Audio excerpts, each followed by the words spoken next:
What's up, everybody? Sports Goofs number 92. I'm Francisco, joined by good bud Charles. Happy birthday to fellow goof Andrew. He is out partying, got some cheer wine, probably going to Culver's or something. I have no idea. One of his non-sponsors. He's probably out there. Yeah, it's a happy birthday to you, dude. Enjoy yourself. We'll see you next week. Happy birthday, good buddy. Yeah, we'll have a non-sponsor or something for you. I guess we can find something in a pinch. But yeah, man, it's gonna be good. It's gonna be good. Let me read this thing, and hopefully, let's see if I can do this in one shot. This episode is brought to you by you, our listeners that support us on Pod Hero. If you like this podcast and want to support the work we do, please take just a few minutes to support us on Pod Hero. Not only can you support this podcast, but you can provide ongoing support for all of your favorite podcasts with a single $5.99 per month subscription.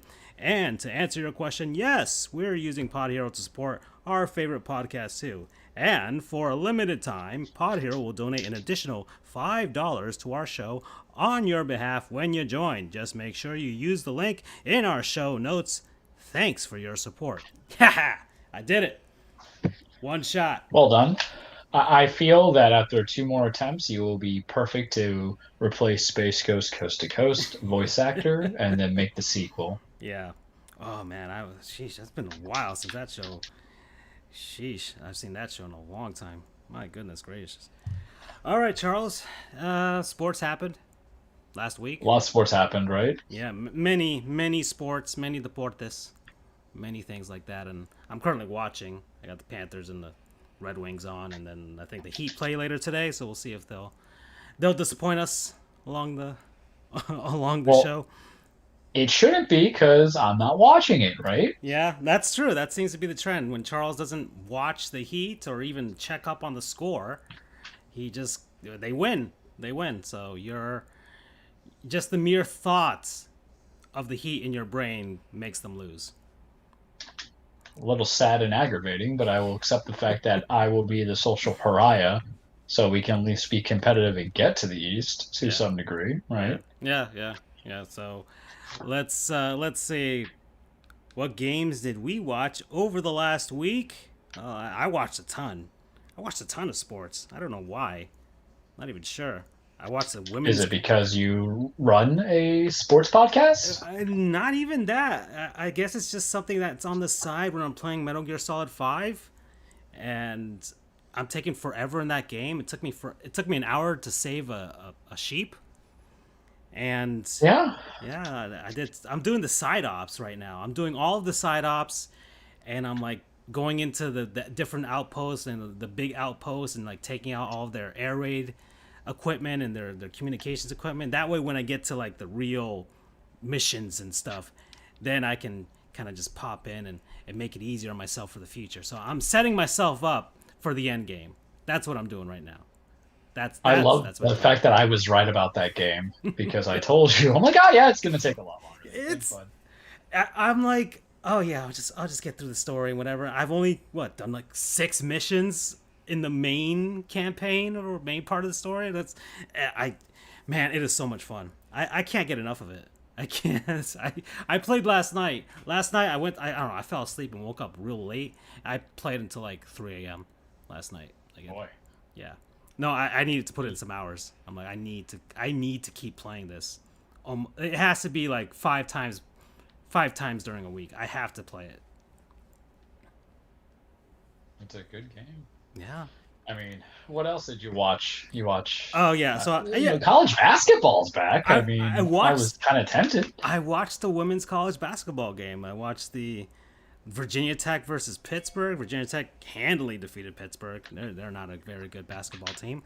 And then I saw 3 hockey games, Panthers, and both games against the Predators. Then the first game against the Red Wings, and they lost that one. That's sad. That was their first regulation loss so far. But we'll see. I feel like the Panthers are like the Steelers when they went 11-0. Like, it just doesn't feel like they're a good team. It just doesn't feel that way.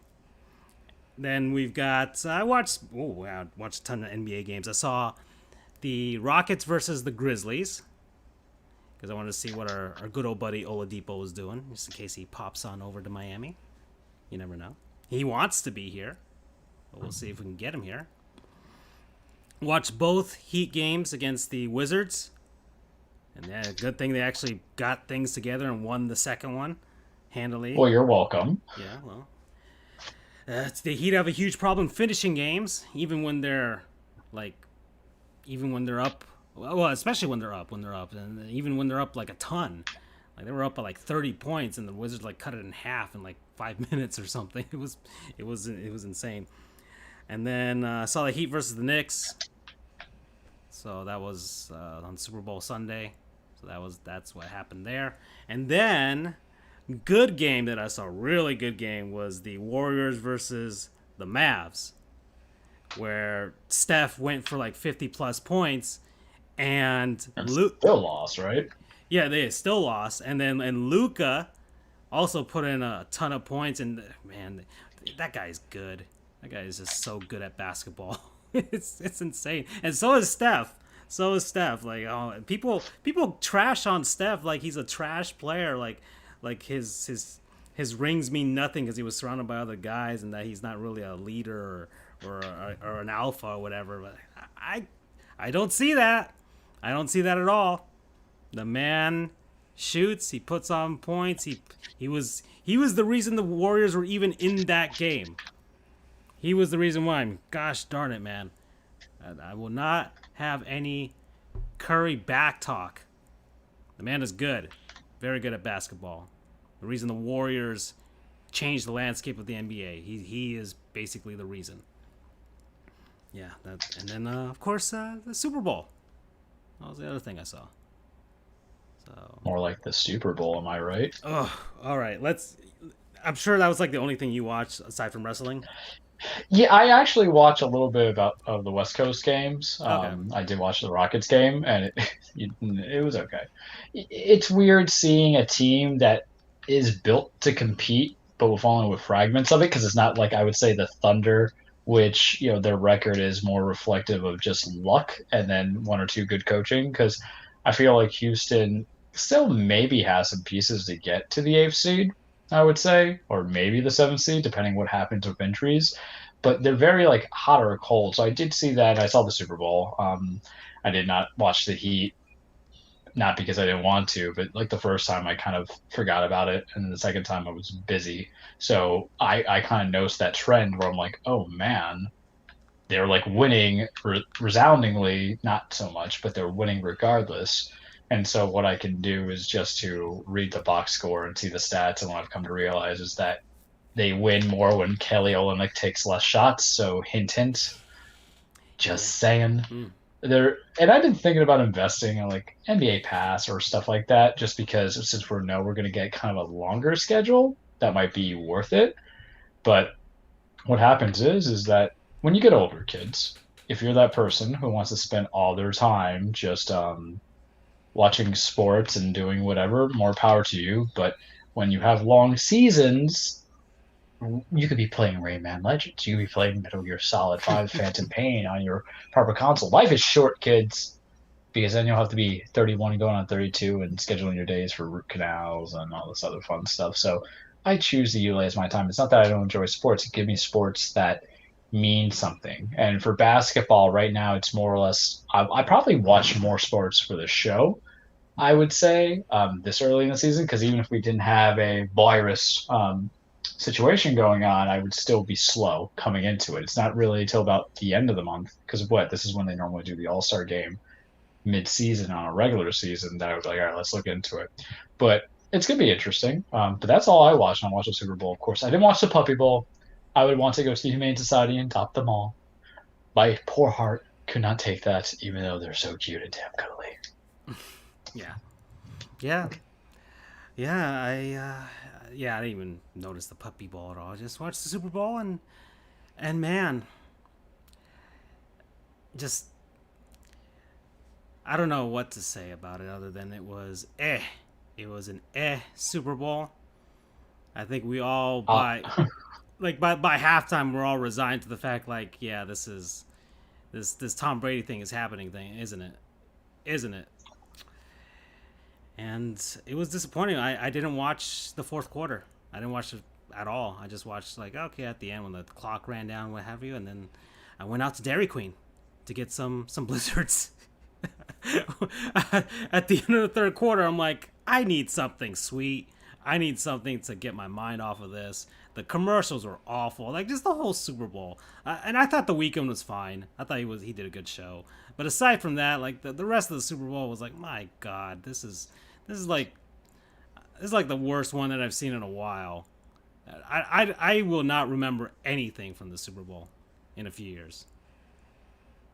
except for Tom Brady having a perfect life. That Super Bowl was the nail in the coffin of why baseball, hockey, and basketball have more entertaining final games. Like whatever your final title is, NBA Finals, Stanley Cup, World Series, is because you get more than one game. Yeah, it's the beauty of the series. Like And you'll see it's competitive. Yeah, you understand the momentum of the series. Like, but let's say a team is just absolutely dominating.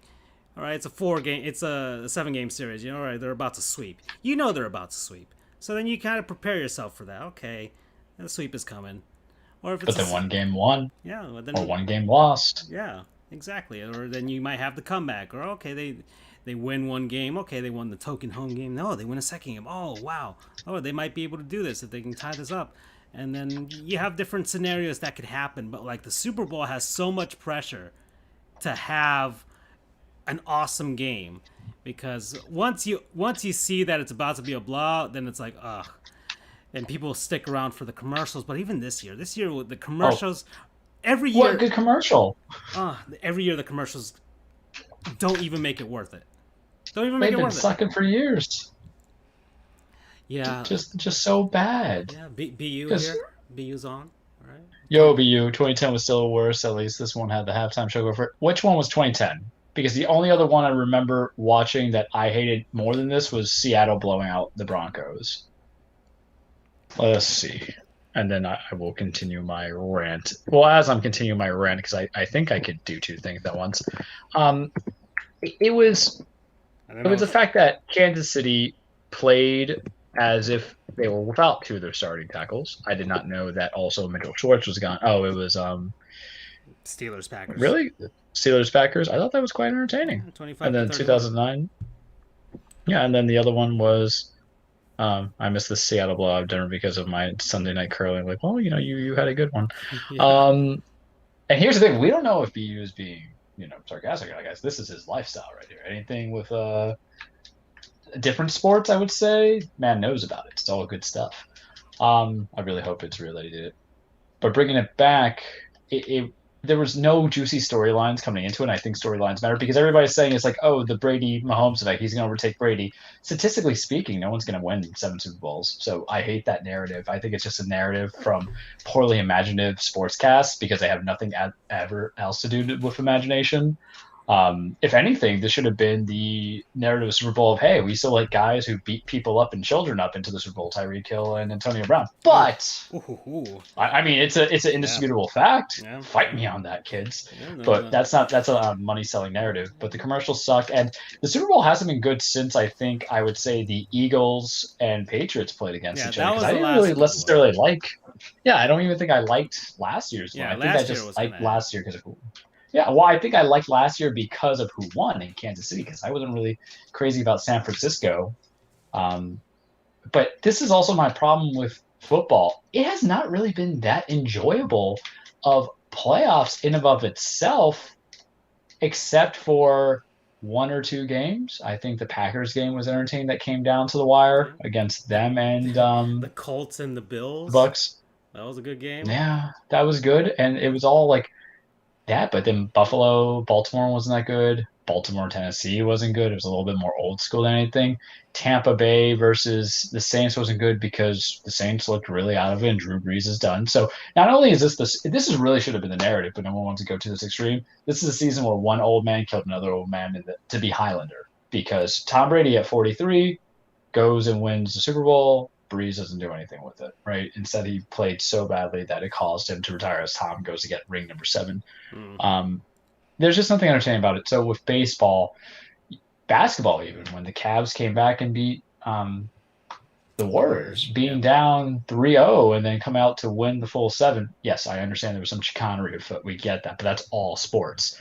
And the flags really just killed it. And I don't know. It's so weird because everybody's a referee, even though people who aren't referees. But I was playing like how they say backdoor driver or backseat driver or whatever. Yeah. That's how I felt Sunday night. And mind you, partially is they changed the rules so damn much that I don't know what's a rule anymore. I don't know what holding. They recently just changed what a catch is, even though years ago what was disputed as a non-catch is now catch. But it was so unsatisfactory. And then I look into the pass interference call. I don't know if it was Tre'Davious Ward or who was it that got called on Mike Evans, even though Mike Evans was nowhere near the ball. Yep. But they're saying it was like twice. There were like 2 of them where it's like, okay, that is not a catchable ball whatsoever. But it looks like he was just kind of like falling down, and I'm like, well, where's the push off? And then I have like 2 friends who are like, no, I see it. I'm like, do you, or do you want to just make me feel inferior to you because I jumped on the bandwagon of it's not a flag, and then the other one saying it is a flag. And this goes back to the fact that this is why didn't you push last year to be able to review these things, and this is why shouldn't we take away? Because if it wastes time, the Super Bowl's long anyway. But wouldn't you want this is why these rules come into play. Wouldn't you want the most important game to have the capability to review all these things? TV time be damned, because everybody's paying to be on your TV anyway. But it was just unsatisfactory, and for anybody, and I'm gonna agree with Mike Golick Jr. on this, which is rare because I never really name quote a different analyst or whatever. Anybody who says this is on Patrick Mahomes because of statistics, looking at you, Stephen A. Smith, because he said we can't regard against this when there was a blowout on his record. 1, he doesn't play all positions, and then 2, the man was just making the greatest non-plays I have ever seen in football history. And the fact that Byron Pringle, Tyreek Hill, Sammy Watkins, Travis Kelce all let him down is undeserving. If I say AJ Styles can get a 5-star, or not, I won't say 5-star, but a 4-star match out of me and my buddy Tony in a handicap match with a broom as a weapon to help us, I also believe that Patrick Mahomes can get you, me, and Andrew, and BU, a Super Bowl ring, at least to get to the Super Bowl, because he's that damn good. He can get me a touchdown pass. I don't even have to run around. He'll just be like, hey, just follow it. It's okay, Charles. I know you're 5'7", and you have busted legs. You're going to catch this ball. He can put it in my hands, and it's up to me to do it. Now, I will say this. In defense of all those calls, that Chiefs defense did not – they look like they rested on their laurels because the discipline was just not there. The pass rush was not there. Yeah. So it was a tale of 2 games where I would say the first half was like, what the hell, refs? And used every little Facebook meme that's out there about Tom Brady bringing all his Patriot friends, a.k.a. the refs, to help him in Tampa. And then the second half was just like, Kansas City played a really disappointing game. I just felt like a father who's, just talking to his kid about getting a D in technology. But it just wasn't enjoyable, man. And if they think our culture is very, we always have to look at our phone during every bit and segment, they're right, because of snooze fest games like that, where either there was enough time to prepare, there was too much time to prepare, because I think that sometimes, depending on who you talk to as a coach, a concern of too much rest makes you rusty. And just the fact of, we kind of changed certain rules that would have benefited it, and it's terrible. Or maybe the fact that the weekend had a 25-plus minute halftime show and the guys got out of it. Maybe the weekend jinxed them. I don't know. Do you think that's Patrick Mahomes' jam? But let me ask you this, Francisco. Oh, boy. Yep. 7 rings. 7 rings for Mr. Tom Brady. What are you going to do? He's good. I'm going to do this just because I have to. Put a damn statue outside. But I bet the Buccaneers are going to retire his number. Watch them do it. Watch them do it. You know how there has been requests for Jerry West to not be the logo anymore, right? Yeah. They want to put with Mike. Does Tom Brady get something named after himself? Because I was talking about this with my friends, because my friend Houdini had Is the Super Bowl MVP award named after anybody? I don't think so. It is. You might as well. And I think it should be. I'm just saying, the guy's had it 5 times. No one, if we had a crystal ball, would even come around to half of that straight without being a player, leading into it because they get MVP. And mind you, there were some of them that were just jokes, that he shouldn't have had it. Yeah. I think the one where Oh, he the beat Pete. the It's Falcons. called the Pete Rozelle Trophy. That's what it is. Well, it needs to be called the Tom Brady Trophy. Yeah. Yeah, you You know, can't. Yeah, you name it because after. You can't just name it after a commissioner. I get Pete Rozelle and whatever, but it should be named after a player. yeah. And my thought process is that it's about his legacy. His legacy spans 2 decades. It was probably longer than what Pete Rozelle has given. Contributions to the game, to 2 teams now. Um, he's not an ambassador to sport, I would say. Granted, I don't know much about his charity work. I know about his certain political affiliations, which he's allowed to support who he wants. I don't really care. But it's more about everything to it. But to get that 5 Super Bowl MVPs, the only one I can think of is when James White should have won it against the Falcons because he was literally catching every ball Mm-hmm. that year when they were coming back. But Yeah. I digress. I think Wes Welker also got 1 year. One of my friends was like, "Oh, it should have gone to Gronk." I'm like, "Yeah, no." Like when you saw how he threw that ball to Antonio Brown for that third touchdown was the hit nail on the head of why he should have been the MVP because it was put in a place that there could not even be a pickoff. It's like he learned from looking at Russell Wilson's pick that he had to Malcolm Butler, like don't throw high, throw low, because that was perfectly placed in a position where there was no chance. It was either going to be a drop or it was going to be a touchdown. There was no in between. And it was an efficient offense. And it was one of those weird Super Bowls where none of the studs on either team really did anything on offense. Mike Evans only had 1 catch for 31 yards, but he was a distraction. Yeah. Chris Godwin had like 2 catches all for 14 yards. All the holding calls, all the pass interference were when he was throwing to him. That was what was going on. And part of me feels too is there should be like a consideration for a defensive player, like most valuable defensive player in the Super Bowl, because Vit Vea was everywhere, Ndamukong Suh was everywhere. Yeah. I understand the injuries, but it's still impressive to say the least of what a guy on a team can do because it was a well played game on both sides of the ball. Yeah. Offensively, it wasn't just the Brady show. It was like they're stuffing Clyde Edwards-Helaire. They're making sure that Tyreek Hill, Antoine Winfield Jr. I need people to just let young men enjoy the game and realize that Tyreek Hill asks for it sometimes, straight up. So if the worst thing that can happen is someone giving you the 2 sign, which to me is deuces, but I'm a little old, let's not poo-poo on him because here we are with these, I would only imagine, these like middle-aged men who's like, you need to learn how to play and respect the game. I'm like, trash talk is part of the game. There's no greater trash talk than one of the top paid receivers getting blocked out by a rookie in Antoine Winfield Jr. And I know Tyreek went 773, but a lot of those were just garbage time stuff. The only receiver who did anything examining receiver is Travis Kelce. That's kind of the problem with the Eric Bieniemy show. But you had a thought. I really interrupted because I wanted this whole mainframe, but you tell me and go from there.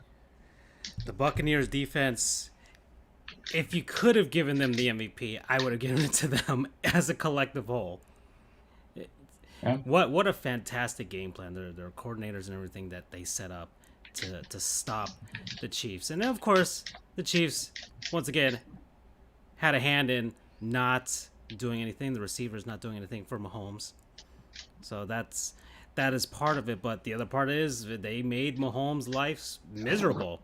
Absolutely miserable. The fact that Mahomes was making some of the throws that he was making in and of itself, it talks about his talent. But of course, any other quarterback, it's stopped. They are done. They are gone. And that's what the Bucs did. It almost seems like the first time they won the Super Bowl was basically the defense just doing everything against the Raiders.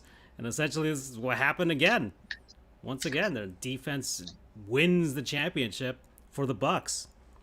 And yeah, man, I just, it's insane. It's insane how little the Chiefs were in it. They just got 3 field goals. That was it. That was all they could do.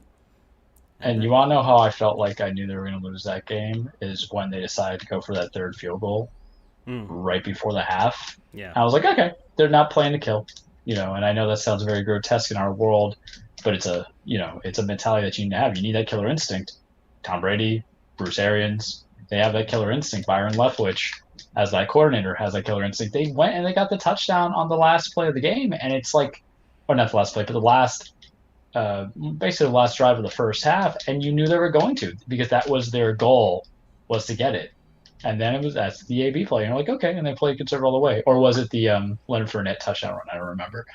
But it makes you kind of hate the game. Now, here's a more fun question for the sassiness in me, because when you talk about who should be hired as coaches or not, does that affect another year of Eric Bieniemy being a coach at some point? Because that was something you and I talked about on the blog, and we've talked about in the past, how it's a crime that this man doesn't get um, a coaching job whatsoever. And then you see like this game kind of play out, and I feel that would really severely impact him, at least for another year and a half. Now, some people might say, "Nah, Charles, it's one game," but one game is really all you need, and you've had an additional 2 weeks to plan out, and it looked like it wasn't planned out because everything was screen, Yeah. draw, run, screen, draw, run. Oh, Tyreek Hill is blocked, so we can't throw downfield. Well, be creative, do something else. He'll get his chance. I think right now it's just a matter of maybe teams will see like being too good to get interviewed. No, maybe it's is it Mahomes? Is Mahomes the reason why he's doing well? Is that the reason? That could always be one of those. Yeah. Like maybe teams want to wait and see. I don't think anybody would one bad Super Bowl, after years of some success here.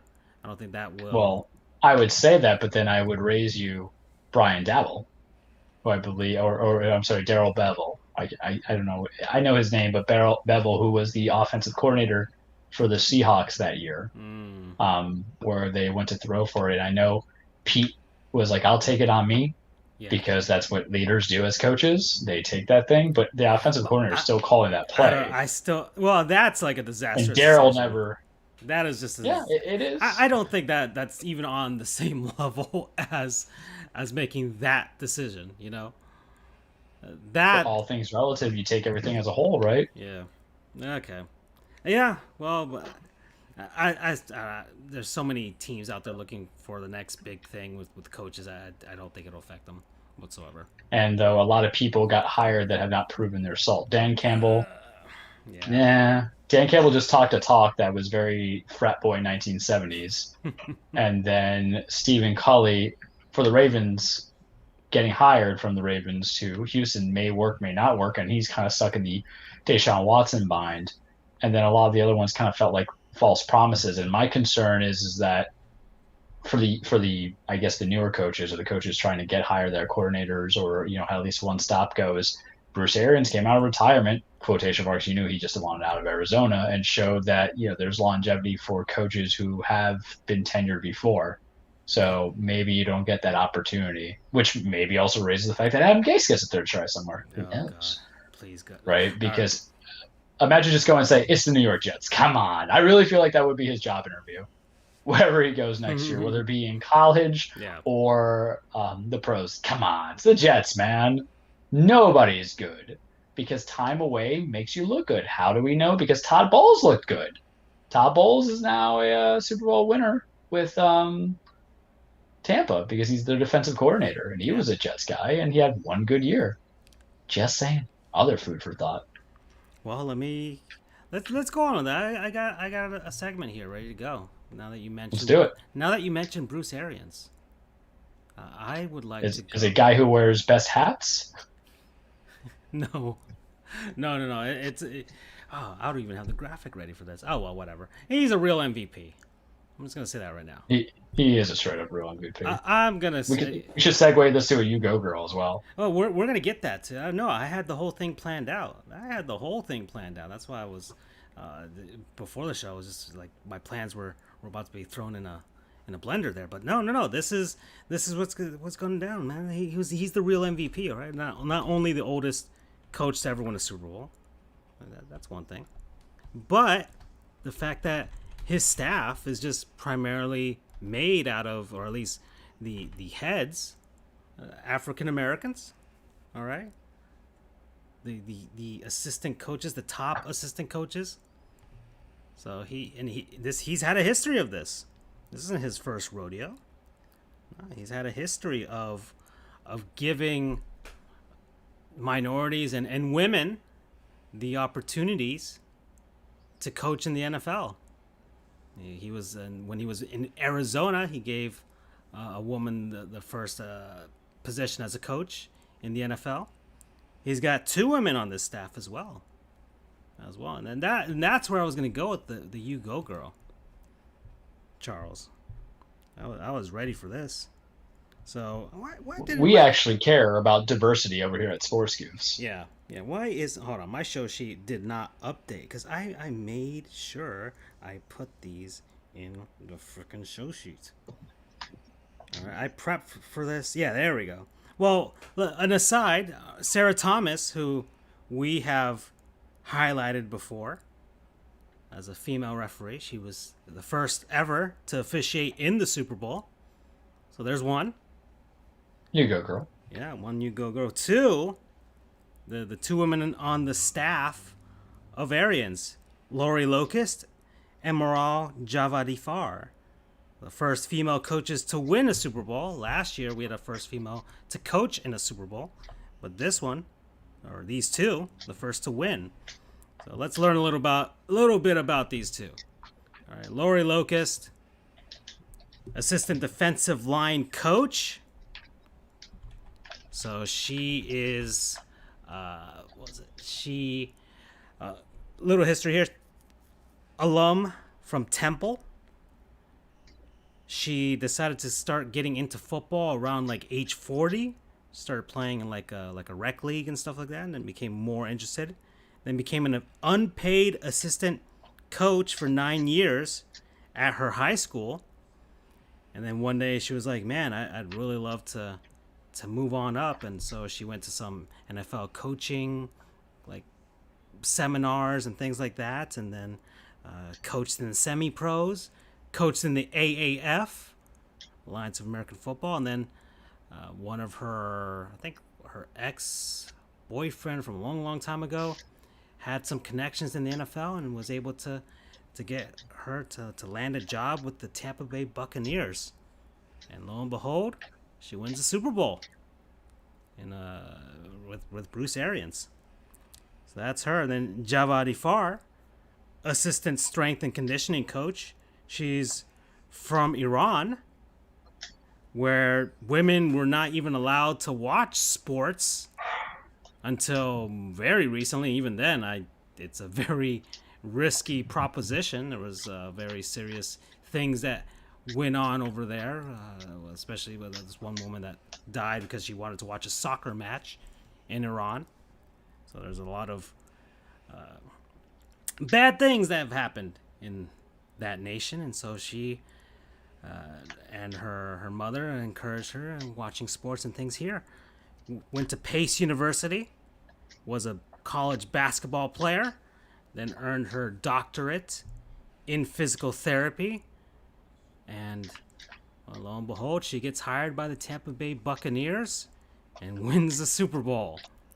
So those are our two You Go girls. Given an opportunity. Congratulations. Bruce Arians, our real MVP. So that's what went down, man. That was just yeah. And Bruce Arians also went to Temple, yeah. So that was a nice coincidence between him and Lori Locust, right there. Yo, no, it's huge. And that's big, man, because I don't think the joke, I guess it's a joke, but it's not a joke, but the concept sometimes of all sports, but I always felt football was the whole boys club kind of thing. To even get into a position that is paid, because as you already heard from one of them, they were not paid to do things. They did because they loved the game and they wanted to be better. And to have an opportunity to have it showcased, because you need those kind of publicity. It's been a good, and I say publicity is not in a sarcastic way, but because there's certain things that might not have been highlighted years ago. You know what I mean? On the news, on the media, on the entertainment, for even consideration of the job. And you look at how 2020 and 2021 kind of worked out in football with you had the kicker in college football. I forgot her name. Please forgive me. Already, you had Sarah Fuller. Sarah Fuller. The Miami Dolphins, I believe, got a female GM, or am I thinking the Marlins? The Marlins, Kim Ang. Kim Ang, yeah, but that's still something, even different sports, but it's there. And now you have Sarah Thomas officiating. And the thing is, this is big because who do you know in officiating for football. I know Ed Hockley and I know Jerome Boogers. That's it. One And, because of the muscles and one yeah. because he looks uncomfortable about the poop Ed himself. Hockley, because of the muscles, and I think his son is also now a ref because Hockley retired, so we got his son, but his son is not as swole as his dad. His So son looks like Scrappy Doo. yeah, exactly. So That's what he they, reminds me of. yeah. So this is big because I'm looking for the next step of a bigger coach, offensive coordinator. If there's plenty of coordinators who never played the game, why isn't it that you can also transition to a female offensive coordinator? So that's where I'm interested in. I'm really hoping that basketball can break through and Becky Hammond at least does get some considerations, because what I find that Popovich and Arians have in that common is they're not doing it for the publicity. They're doing it because they know that these are intelligent mind leaders and people who can hold themselves and the organizations that they work for accountable. So it's very exciting stuff because you talk about new blood. You already have an issue with the Rooney Rule, but now I want to kind of see what your equivalent might be in 10 years for the NFL if you could bring on a component to at least interview female coordinators, female coaches for positions, even though it's obligatory and they always seem to get subverted either way because the Rooney Rule is kind of fractured for both sides of the argument. That might be something to encompass as well, not just minority, but also opposite gender. Mm-hmm. But that's maybe a 2030 conversation that we have on episode. What do you think we'll be in 2030? Oh 1005? Lord. I mean, we're at 93, There's like 52 weeks. We take off like 2 months usually. and then you have to have like the special events, and Good then Lord. the breakups that will happen out of egos. I can't wait to That's a funny question thing. because like I was reading, I read some stuff on like podcasts and stuff, and how you get more listeners over time and things like that. So, yeah, it's unless you have the instant success where you get the big person to promote you and stuff, you just gotta wait and see. But some podcasts have lasted for like more than 10 years now, and they're on like like episode 1000, what have you. I'm like, whoa, that is a lot. That's a lot of talk for sure. So I don't know, we're about to reach 100, and that's taken us like 3 years. And we're So bringing back an OG, kids. yeah, no, yeah. So soon enough, we'll have 100, and yeah, we got a few episodes to go from there. But yeah, we'll see. New blood, especially new blood, with women in sports, and at some point, both of them kind of acknowledged the significance of them winning a Super Bowl, but both of them were like, we hope it doesn't becomes like a thing where you have to highlight it to get people to notice, where it's just like a normal occurrence, and it's not anything that's any more noteworthy than anybody else winning the Super Bowl. But we'll get there. It'll take time. Like everything, it will take time. All right. Well, Super Bowl commercials, Charles. Let's get into how uneventful it was. And I don't know if this was because of the virus, affecting filming and what have you. I'm sure that had something to do with it. But I would imagine. one of my issues is, like, okay, you have the virus and things like that, and that made you have to not film certain things or film with certain celebrities or what have you. But at the same time, you have animation, you have different means of conveying some stuff, and I just feel like there's a lack of creativity from people. And people who earn the big bucks, when I look on YouTube and all types of other areas, and there are people who don't have the big bucks who just do things way more cleverly and way more awesomely, especially with animation. Animation, like amateur animators out there, there's tons of them. They're all trying to make their mark there, and I'm sure that that you can find a few of them that can give you something special, give you something real special and that you could have posted on Super Bowl Sunday. But no, we got some duds, like a ton of duds, just a ton of duds. There's that Matthew McConaughey one where he's flat and then he eats the 3D Doritos and he becomes 3D. And That was kind of like my favorite one, because when you're choosing poop covering gold and poop, it's going to be bad, but something's still going to look a little pretty yeah, compared to some of the I other guess stuff. I don't know. It was just to me. That was an one. Like, okay, he's flat, sure. I've played Paper Mario. This doesn't affect me. This doesn't But it made impress me me. aware of something because I did not know that there was 3D Doritos back or they were still in Well, existence. BU just put why are 3D Doritos a thing again? Question mark. Well, Well, for, now they for are. for people like me and Charles, BU, people who, especially Charles, And look, who sacrifices himself to eat these monstrosities. well, fellas, have you ever had Doritos 3D? They're really good. It's if you like Bugles or those kind of chips that they Yeah, have. I'm not a yeah. big fan, but that's basically the Doritos version of it. It's not my weapon of choice when I'm buying chips. Hell, Doritos sometimes isn't my weapon of choice. It depends. I really, I'll make a list on the next draft that we have. I think we did our best cereals. I think we got to do best chips. That put Oh that yeah. into the future for us because I think that's definitely a fun entertainment. But one, they're good. That was a fun commercial. Well, not fun, but that was something that was remotely enjoyable. What was missing, and it has been part of because of what we're living in the times, is the lack of the movie commercials or little mini trailers. Yeah. And I'm not. I think it's also because I'm very resistant toward anything Disney based, so I don't care for Falcon and Winter Soldier, even though I want to see that portion. I don't care for WandaVision, even though my friends are yelling at me for it to watch it. It's because don't tease me. The whole thing about the Super Bowl commercials is, not the 10-second snippets, because that's a ripoff.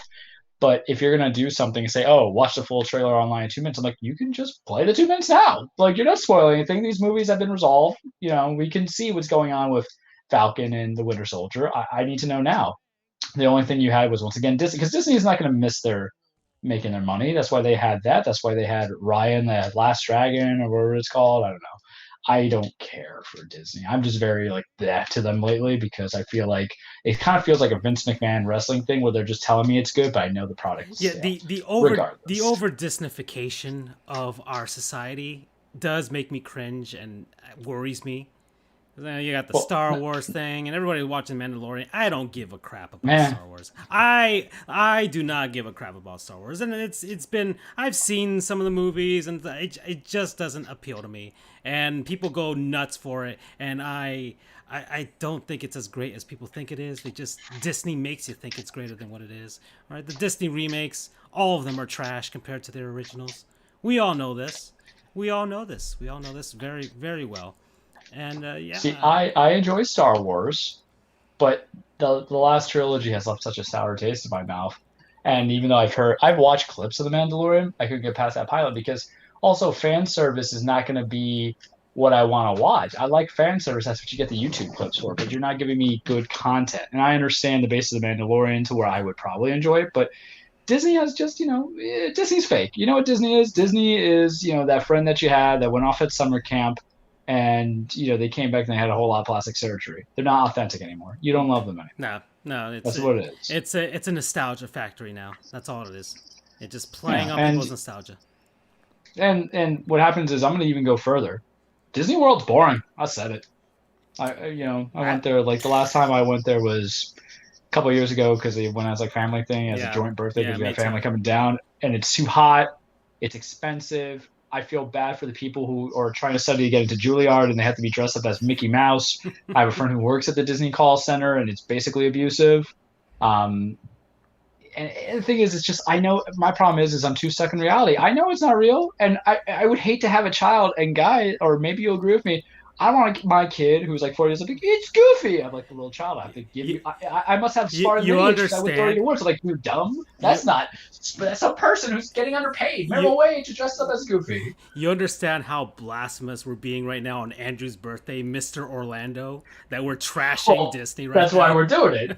Wait till we get to talk about Tampa because BU and Freddie, if you're there, and anybody who watches the show actually knows the confines of how much Andrew loves Tampa and Orlando. And we're gonna say this now because it's gonna be a sneak preview for next week. All Francisco and I did, but it's basically trash Ooh, Andrew about yeah. Tampa Bay the last two You days. don't even want to see the group chat. I was Oh, it was great. the yeah. Let's hold on. I want We to were get into this civil. now. Let me get into this right Yeah, now. let's do it. Just right now because he cannot come in to defend himself. Oh, he could pop in if he's like at I don't know Look, I'll say right now, if he's he at loves Chili's right Orlando now. that much or actually You Flanagan's. love I think it's Orlampa that Flanagan. much to come in on this for your birthday, Ooh. so I respect it. But Yeah, get into it, if Francisco. he's at Flanagan's right now, Gloves he's listening. off. Look, all right, I get the Tampa Bay. I understand. All right, but do not lump the Tampa Bay Rays into this. Do not lump the losers into this. Do not lump a franchise that is actively destroying their team without winning a championship. Right? The Marlins at least won something before they broke everything apart. So you can't trash me for that. But do not lump St. Petersburg, not even Tampa, into this. Tampa Bay. I'll give you the Bucks. I'll give you the Lightning.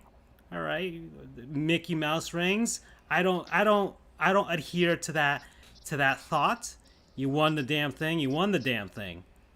But don't be like, oh, they made it to the finals. You still lost. All right. Well, to give the listeners Nobody some cares backdrop, about the American League Championship trophy. I don't even know what it looks like. name me 3 players on the Rays. That's what I'll say right now. To give listeners backstory on this, Andrew, and this is like 10 at night. This is Sunday. Yeah. Texting is like, don't you guys think that Tampa Bay is the table of championships or the city of championships compared to LA? And Francisco are like a resounding hell no. No. Because the storylines were better. That I rooted for the Dodgers here. The players are better, and plus they're perennially contenders. Yeah. Because if you want to, okay, so let's be even mean. He's not here. We love you, Andrew. Happy birthday. Yeah. Sorry, go if ahead. you want to be the one hit, you're good. If you want to be the one hit wonder table, that's definitely you, Tampa Bay. This is just what happened in 2002 and 2004, except it happened in a more condensed thing because of the virus. That's it. All right, we all remember when the Bucks won in 2002. That was fun. What happened after that? Nothing for 2021. Team with the longest drought at the time, and they finally win the Super Bowl. Okay, cool beans. Then what happened with the Lightning? The Lightning 2004. Oh, it was unfortunate. They had the lockout season, what have you. Then they came back, and the team was so devastated that they needed to change their ownership. It got really bad, and they had lots of bites at a Stanley Cup a few times, and they failed until now, until it took the virus for that to happen. But I'm not going to knock them for doing that. They won it. Right? It was probably one of the hardest championships to win. But do not lump the Rays into this. He showed us the T-shirts, and they had the little Ray burst of ugly. Sunshine, whatever, on there. I'm like, no, erase that. They lost. They're the Dodgers. Well, the ones on the left were the Ray colors, the blue and white. Yeah, exactly. What that does? Well, I don't know if it might have been the Lightning. No, it was the Lightning colors. It was blue and white. Yeah. Was it? Yeah, it was the Lightning colors. But the Rays were in on it. I'm like, no, you guys lost. They lost. The team is practically in Montreal at this point. They got rid of their best pitcher that their manager failed to keep in the game. In a deciding game, by the way. You don't take out your ace when that happens. They are losers. Yeah, the Rays do not deserve it. And yeah, you want to create the Title Town thing. This is not going to be the rivalry between LA and Boston. This is not.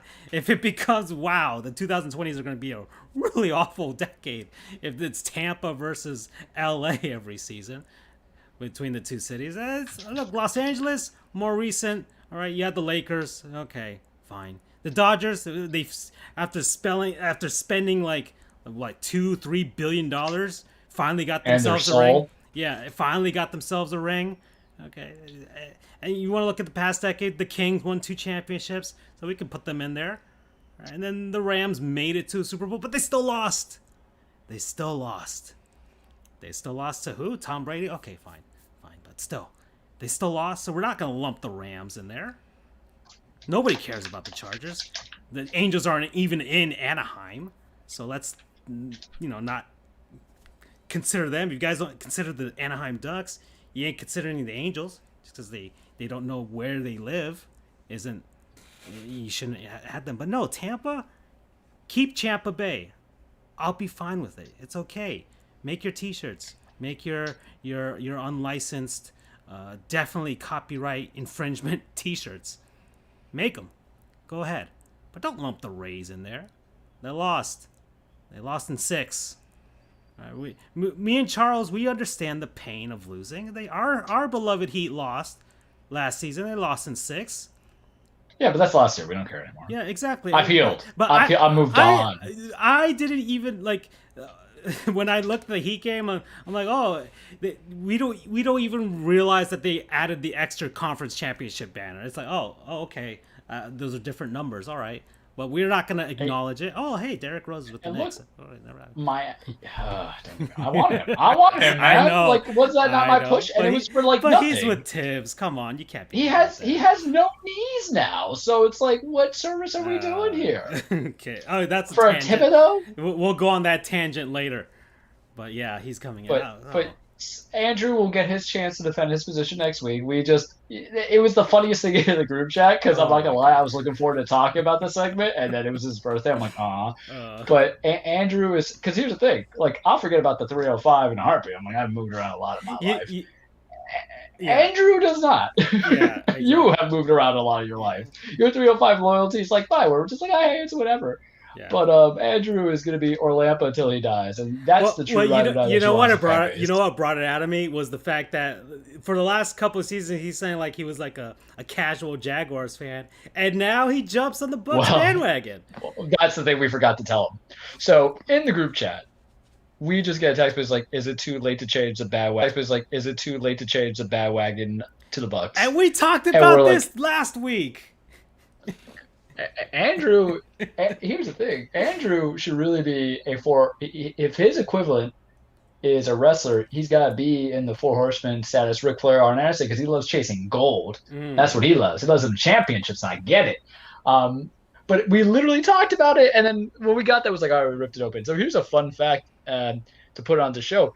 You guys know my second team was Tampa Bay, because growing up, I didn't have a football affiliation, and then it came into like Tennessee, but I lived in the Polk County area, and that's proliferated with the Tampa Bay Bucks. It wasn't baseball because I was a Yankees fan since I was 6 years old, and baseball is, you know who you are, who you want to be with. I don't know if you can get a secondary team. I think football is kind of easier, but that's kind of what I was around. I remember being in that environment, 8 to like 12 to like 13. Even when they won their title back in 2003. Yeah, but 2002. But, I always solidified with Tennessee. And then what pushed me off from even I went to Bucs games last year. You know this. You've seen the photos. Yeah. You know where I've been. I have a hat. Like, it's there as secondary. But the Jameis Winston thing, can't do it. Rapist, can't do it. Slander me. Sure, send out. There's some stuff in there. The Uber accusations. And then Tom, like, it's Tom Brady. So it's like, it would be the wrong time to get back into it. You know what I mean? Like, 3 years from now, maybe we can solidify that as a secondary team and build upon it, but not this year. I can accept it as, okay, I can accept people having an AFC team and an NFC team. I can accept that. It's just like in baseball, an American League team and a National League team. I'm without an American League team because my AL team used to be the Astros. You can't do that. They need to cleanse themselves of their sins in order for me to get back there. But regardless, it might be. Maybe the Mariners because Ichiro was there for so long. Nintendo connection. But then Mariners ruined that whole thing, so you can't do it. Yeah. Well, anyways, regardless, the fact that Andrew made his decision immediately after the Super Bowl and the winning, and you just see and the Tampa Bay thing, he wanted to get in on it. Giving us all the excuses, and I told him he didn't even file the proper paperwork. All right, the NFL bandwagon paperwork. There is a form, and you have to fill it out. You have to fill it out. Here's the Buccaneers version of that. There it is. There's the bandwagon transfer form. Just fill it out. You should have done it. You should have done it before the season started. I would have accepted it before the season started. But not immediately after the Super Bowl. No, my good man. Happy birthday, by the way, Andrew. We're sorry. We love you. Yeah, we do. This is coming out of love. We just care so much. I just didn't want. We usually have the same opinions with regards to bandwagoners, but to see you go down the drain, all right, I'm sure. You guys would have hated me if the Astros were the team I cheered for in the World Series. You guys would have hated me for it. but I it would was have transferred my. I would be doing shows with John. You know my opinion on it. Like when I tell people, I would have quit being a fan of baseball. I would have stopped the sport completely if the Astros wanted this. They could win it next year. It's whatever. You know, I mean, I'm over. I get over stuff yeah, quickly. Um, I could not get over that. There was a lot of vehement yeah. hatred that ran through my body, and I would easily abandon a sport that I had loved since I was 5, 6 years old, where you don't really know sports professionally like that as a kid. You just like it for the love of it because that is the culture. I was gonna tail back and go. Uh, okay, back to the okay. Let's move it back to commercials. We're about to reach the halfway point, anyways. But the other thing was the only other commercial that I liked. I liked the Blake Shelton, Gwen Stefani, T-Mobile one. That one I did like. I don't even remember It it. was the one where she was talking to the Maroon Five terrible tattoo dude, Oh, and nipples? yeah, nipples. And he was like, and she was like, "Oh, I'm trying to get back in the dating game, and I'm looking for a guy that's not afraid of women or whatever, or, sensitive and things like that." And so he was listening in on her, and because they had like a bad network, that's the whole T-Mobile thing, like it was crappy connection. He was like hearing every other word, and every other word is basically this describing the country dude Blake Shelton from The Voice, and so she was like, and so he sets them up on a date, the Maroon Five guy, and she's like, Blake is like, oh, this is funny, and the funny thing is aren't they married or whatever? I forgot, something Yeah. like that. Yeah, so They're together. yeah, so that was pretty funny. I'm like, oh, that's pretty cool how they made fun of that and stuff like that. I thought that was pretty funny. That one got me. That one got me. I got a good chuckle out of that one. And then you had the Cheetos one with Mila Kunis and Ashton Kutcher, which And was, Shaggy, who yeah, doesn't exactly. age whatsoever. My Exactly. goodness, man. Yeah, and that's only because of the song that they tied it to. I think that was most of that nostalgia throwing in there as well. Well, that and that 70s shows nostalgia. Yeah, It's one of those weird things that kind of gives me hope that one day Sarah Chalk and Zach Braff would just get together if you watch Scrubs, or Jim and Pam got married, even though they're all respectively married to their very handsome counterparts. But knowing that Jackie and Kelso got together in real life, it makes me have a little warm sensation in my heart. So it's a little bit of everything. yeah. Yeah, and BU, let's see, most of these commercials seem to be playing on nostalgia. Yeah, that was a big thing. That was a big thing. You know what the issue is now? It's hard for them because of the instantaneousness of things going viral now. Yeah. That the Super Bowl commercial is no longer the thing for us to look for memes for. Well, part of it is also you release them early because of these commercials. The last 2 years have been released early, Yeah, so you can just know it's there. yeah, there's some teasing beforehand. Some of them release early, anyways. But I think that it goes with that because you had the Budweiser was up or whatever. That was before social media and stuff, and that was like the thing that people were memeing for like a year back then because that's how long memes used to last. They would last forever, and now everything's so instantaneous, and it's hard for for these marketing companies to make something go viral, make a meme. Sometimes they're trying hard to make something a meme, and ultimately the only thing that became a meme from the Super Bowl was the weekends of Which are fantastic. yeah, the weekend in that mirror room, whatever, just trying to find his way through. Yeah, and that was those are funny. Those are really funny. And yeah, that was and I guess one last thing, I guess Super Bowl halftime show. I thought the weekend did very well. I like his songs. They're very catchy, very of course pop and stuff like that. But and I thought the performance was good. And you know what I like the most about it? Because normally the Super Bowl halftime shows have like that gigantic group of like 1,000 normies and casuals that aren't even there for the game. They're just there for the concert and just to be in front of the stage, what have you. You didn't have that because of the virus. It's one of the good things about the virus, I have to say, is because you didn't have those casuals and normies there, and it allowed the performers to use the entire stadium and the entire field really to kind of have like a marching band vibe with the dancers and things like that. So you had the entire field worth of it. You already have a crowd. You don't need any more people in there. I don't give a crap about football. And the one thing I didn't like was that I couldn't understand what he was saying, but that wasn't his fault so much. Yeah, there was part of it where you couldn't even hear him. Yeah, it was sound. It was probably something with the mics or what have you, and something that was down. But regardless, I thought he put on a good show, and I like the fact that he used the entire field, and I think that's something they should do in the future. If an artist wants to use the entire damn field and not have a crowd there, and wants to do something special, then you can do all kinds of things with all these projectors and things like that. Go for it. I think that's what they should do. So that was that. I like the show. Some people hated it because they're boomers. I have no idea. I have no idea, or they just don't like his songs. But The Weeknd's a good old Canadian boy, so we can't fault him. You know. I mean, Blinding Lights, it's catchy, even though all his songs are about illicit drugs and sexual encounters. Oh, yeah. If you love the 80s, if you love anything about the 80s, you should feel at home. Yeah. Mind you, I didn't watch the halftime report or halftime show. I was at my buddy's, and he's like, hey, do you want to see my new VR that we tried, that he bought? I'm like, sure. Which one? Which one did you get? Which headset? I don't know. Which one's $1,000? There's probably the new one, the Oculus or whatever. Oh no! The Oculus stuff is pretty cheap compared to the other ones. No, there's one that he legitimately would have cost him $1,000, but he had like rebates and stuff like that. But was it interesting? Was it like did it have like a cord and stuff and everything, or?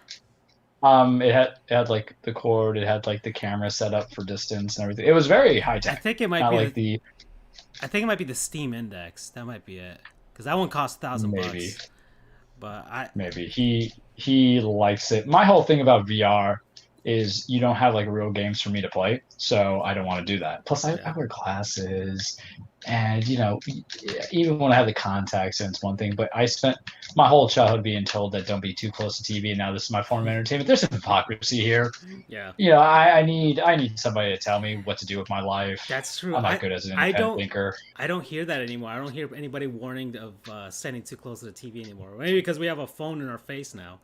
Or iPad. Yeah, well, I don't know if I can have epileptic seizures, but I guarantee you, if I'm playing Tetris Effect, it's going to happen when I do it real up close, because that's how you'll do the first, set of games. Yeah. It's not those kind of games, Puyo Puyo and all that stuff. They're going to be easier to make as opposed to playing Hitman 3 or Metal Gear Solid 5, the Phantom Pain, go play now on your Switch Steam accounts and everything like that. Would kind of go from there, but it was an interesting experience. I don't know if I would ever pay $1,000 for anything because I'm super effing cheap. That's the thing. That's a devastator. Yeah, I got the gaming PC and it's VR ready, but it's the one thing that I can't pull the trigger just yet. I've been trying to watch reviews. There's one guy reviewed this that I really like. He reviews the Steam Index. He reviewed that one. He was like, he spent $1,000 and he's like, man, this could have paid for my hospital bills when I eventually have to go, and I'm laying on my deathbed and I'm gonna have regrets from buying this, because he has regrets after the honeymoon period. Hey. Oh yeah, because you realize $1,000 is a lot more difficult to obtain in life. We ain't gonna get those stimmies all the time, kids. Exactly, $1,000 plus you gotta buy the games on top of that. So and they're gonna be price out. There's one called like the HP Reverb or what have you. That one I heard is a pretty good one, but even that one costs like $600. Yeah, that's I could just get a PS5. That's almost as much as my PC. That's almost as much as my PC. I paid $700 for mine, and so and the thing is with the PC, at least I can put on the show like right now, or I can do work on it in the future if I ever want to do that. I'm not gonna do that, but you don't even have the fads. Remember when there were 3D movies a couple of years back because of Avatar, and you would watch those in 3D? I mean, unless that comes back. Yeah, 3DS, and then everybody turned off the 3D after a while. Because it was so blah. My nephew had it, so when he was younger, he was like, I got Pokemon. I'm like, listen here, little boy. Let me try this out. And I was like, oh, this is aggravating. Yeah. Maybe because I'm old, but at that time I was like 25. Yeah. But yeah, I can't do it. But that was what I did. And I mean, the memes are good. And, for people who don't like him because of his music selection, it's a lot better than what you're gonna have. But I don't know if it tops Shakira's little goat tongue of bad luck that Last she year, gave us the last Corona. year, She cursed us. last year was fun. That was a really fun. Of course, it's Latin music. It makes you move and it's upbeat and all that stuff. So that's one thing. But you know, People who find mustard spicy would not be able to enjoy last year's music. yeah, yeah. And people who think Don't Adderall is only used for yeah. attention span would not like the weekend music. If So you find that spicy, don't even go near Thai food. Please do not. That is some butthole destroying food. Anyways, let's on that note, let's head on over to our word from our non-sponsors, because we often highlight foods and stuff, and some of them may make our buttholes hurt, but it's all worth it in the end. People, places, things, concepts, what have you, that we've been enjoying over the last week. And Andrew's not here, so I got to think of something on the fly. But there's one. I know something for him. Oh yeah. Okay. Well, I do have one, and it's something that just guys. Sometimes it's all about simplicity. Sometimes it's all about simplicity, and oftentimes it's some the most simplest things are paired with other things that just kind of like, oh wow, there's why didn't anybody think of this earlier? And so over the last week, you guys know that along with my video game beating habits that I've been trying to instill in myself, and I've been doing pretty good with that, I've also been trying to get a little more culinary with my year at this point, trying to do things. And so I decided, God dang it, I just want some pancakes. That's all I really wanted. I've been watching. I recommended that the Kantaro Japanese show about food and desserts, and there's one episode there, and he's eating pancakes, and I'm like, damn it, man, I just want some freaking pancakes. I've been on this diet too, doing well with it, but sometimes the man wants and the heart wants what it wants. And I haven't made legit pancakes ever, but I decided I wanted a recipe. I wanted to make the nice, big, giant, fluffy pancakes, the fluffy hotcakes like they make it in Japan. And I found a recipe, allrecipes.com, and I botched it the first time. I botched it. I will admit that I botched it. All right, they're the fluffy pancakes, but I did botch it. Well, I didn't follow the instructions to a T.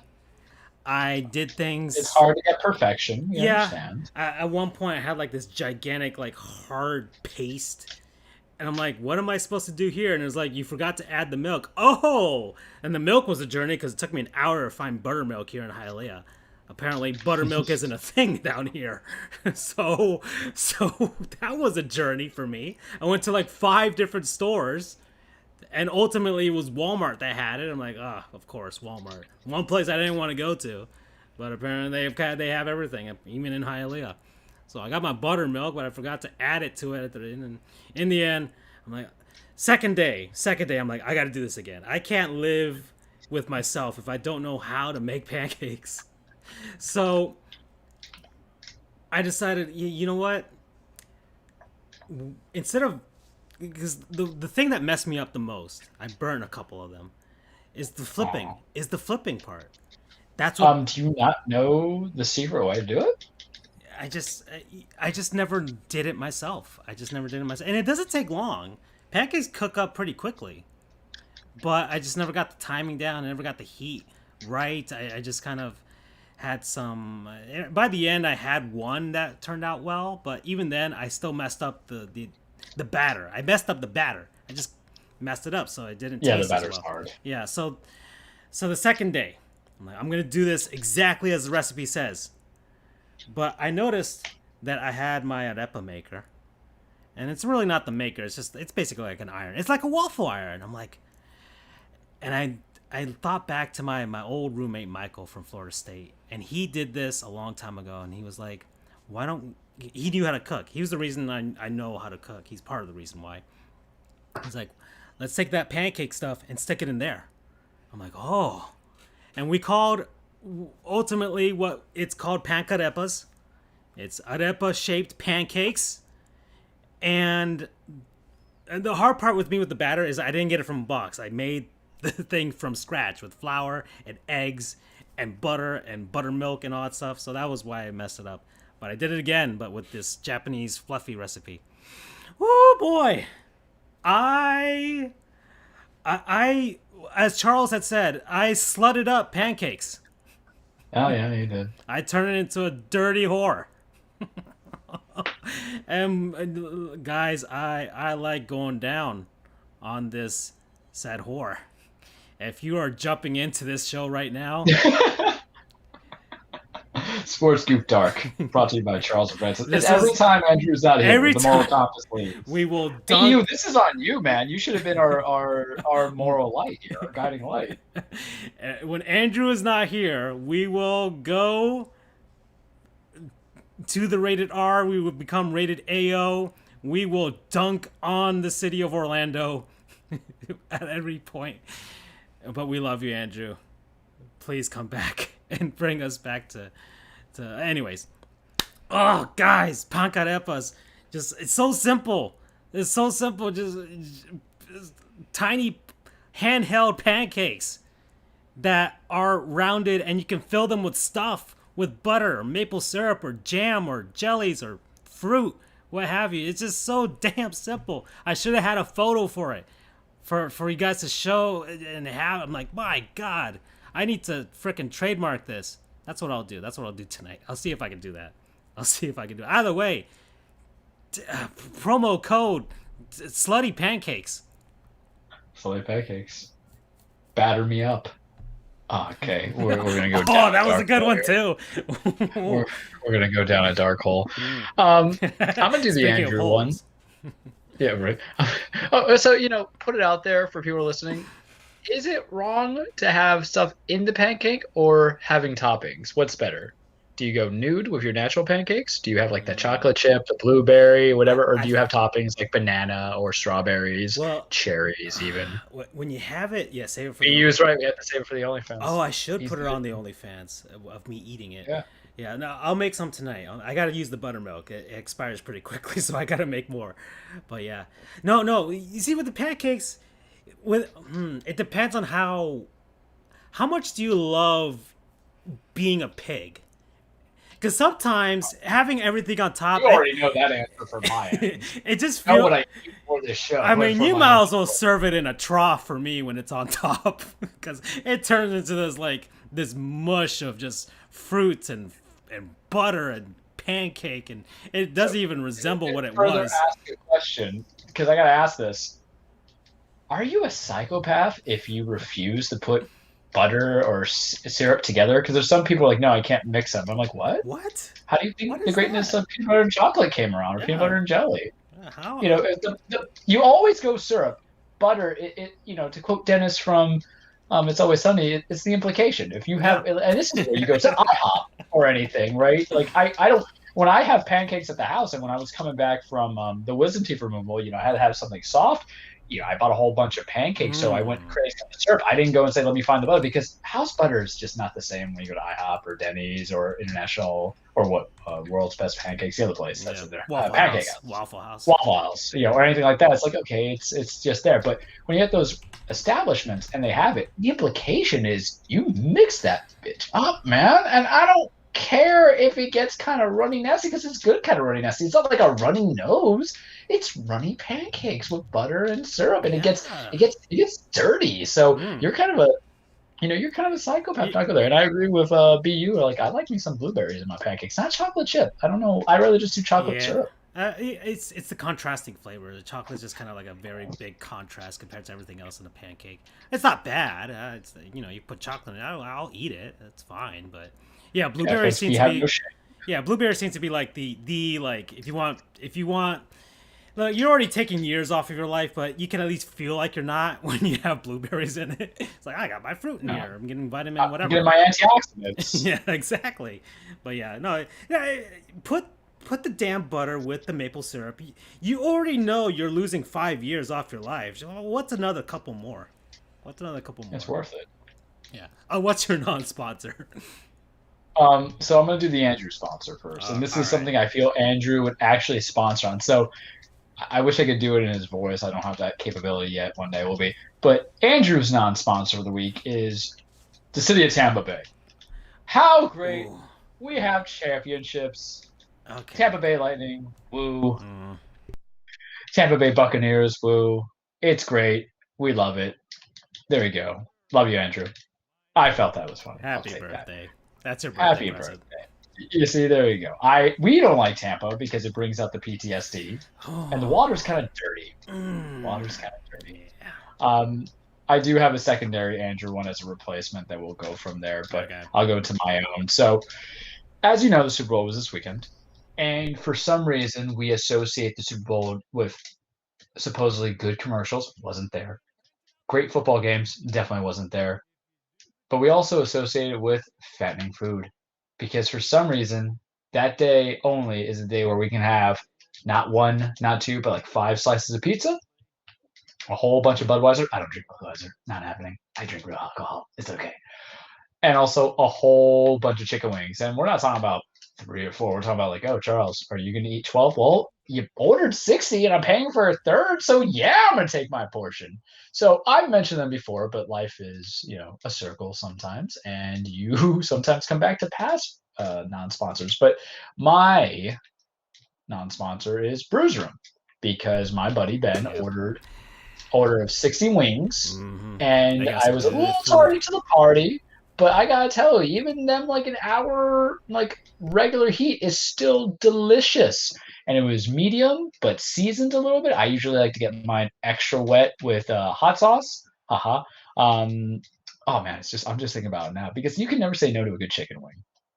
And I think for a Super Bowl meal, I Yeah. always kind of want that. I don't necessarily want pizza because pizza could be an everyday delight, boys. If a restaurant Definitely. messes up chicken wings, you get the hell out of there. Your day's ruined. Yeah, Like you can exactly. make compensation for Yeah. pizza. I've had Little Caesars. I will. You don't know the level that I'll go Yeah. to suffer.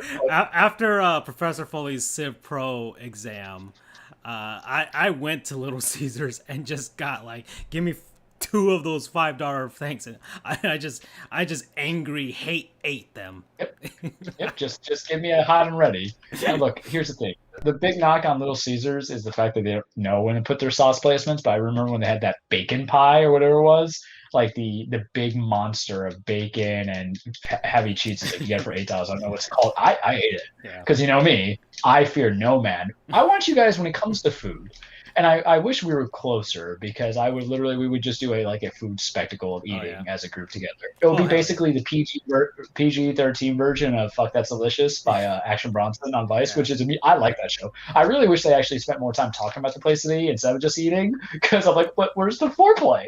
You got to give the background here. Mm-hmm. But I will go anything, but I look at food like I'm what's the guy's name who was chasing Moby Dick?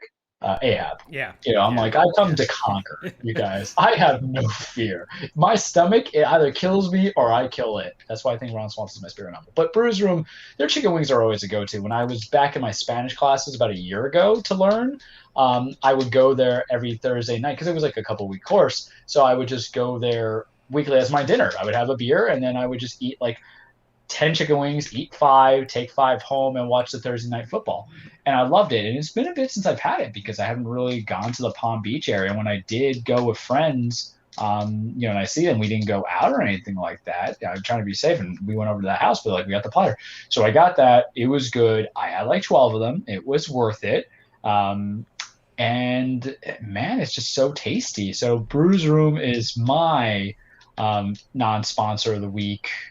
Going into it, tasty promo code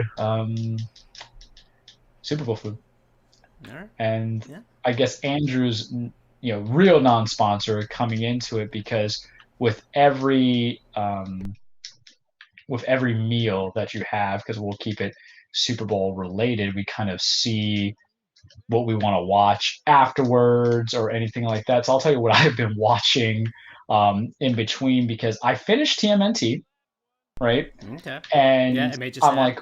like, yeah. It made me very sad. I realize I am Bebop. No, I'm Rocksteady, and I'll tell you why in a small snippet of it.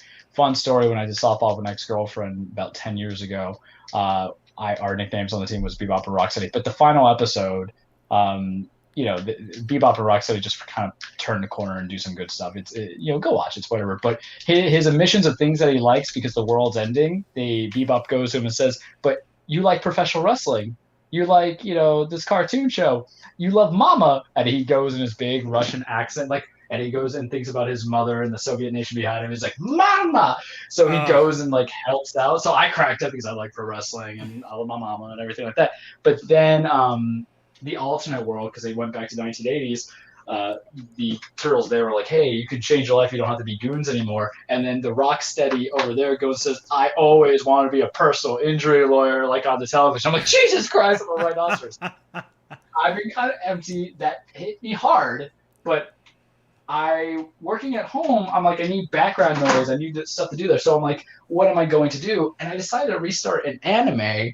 And I had thought about it on the Super Bowl, so that's how I brought it together. But I decided to restart anime because season 4 came on Hulu because it's one of those few animes, and you can tell we're weebs, but it's one of those few animes where I like the dub more than I like the sub.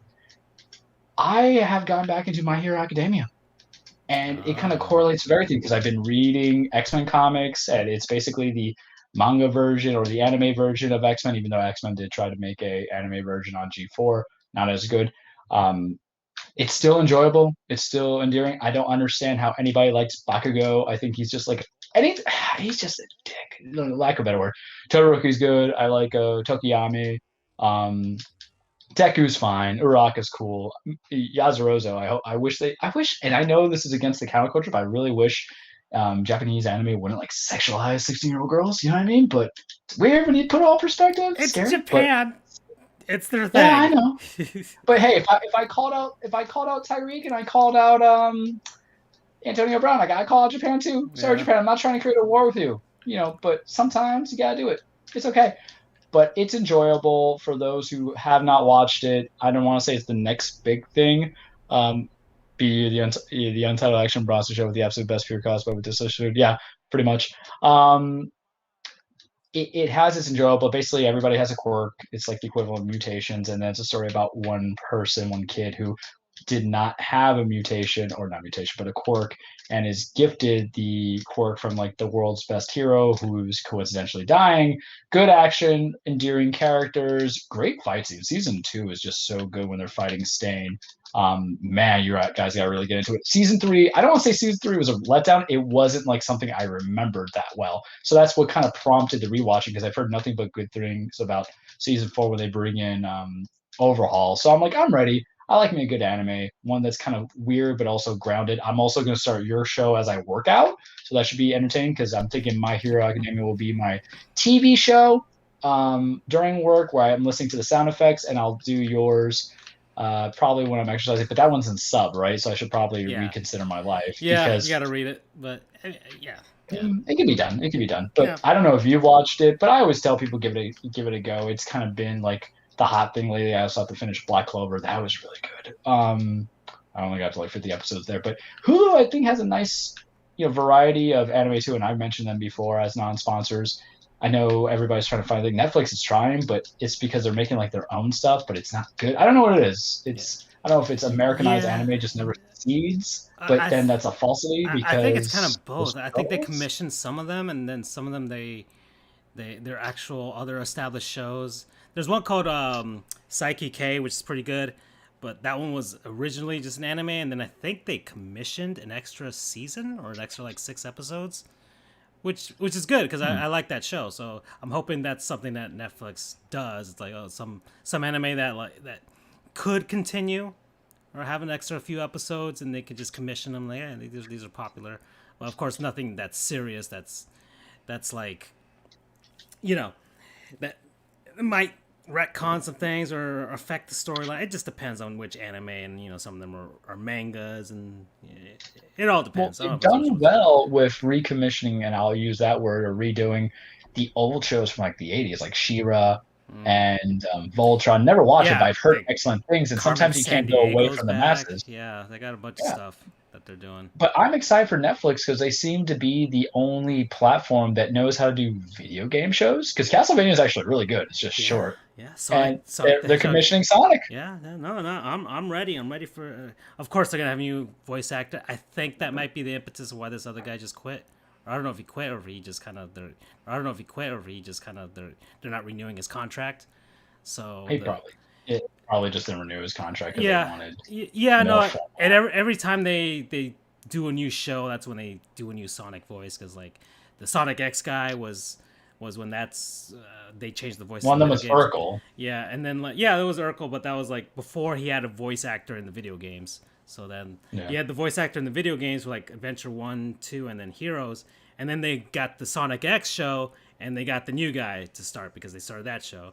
And then Sonic Boom started, and they got the new guy there, or what have you. Actually, no, they started in Sonic Colors.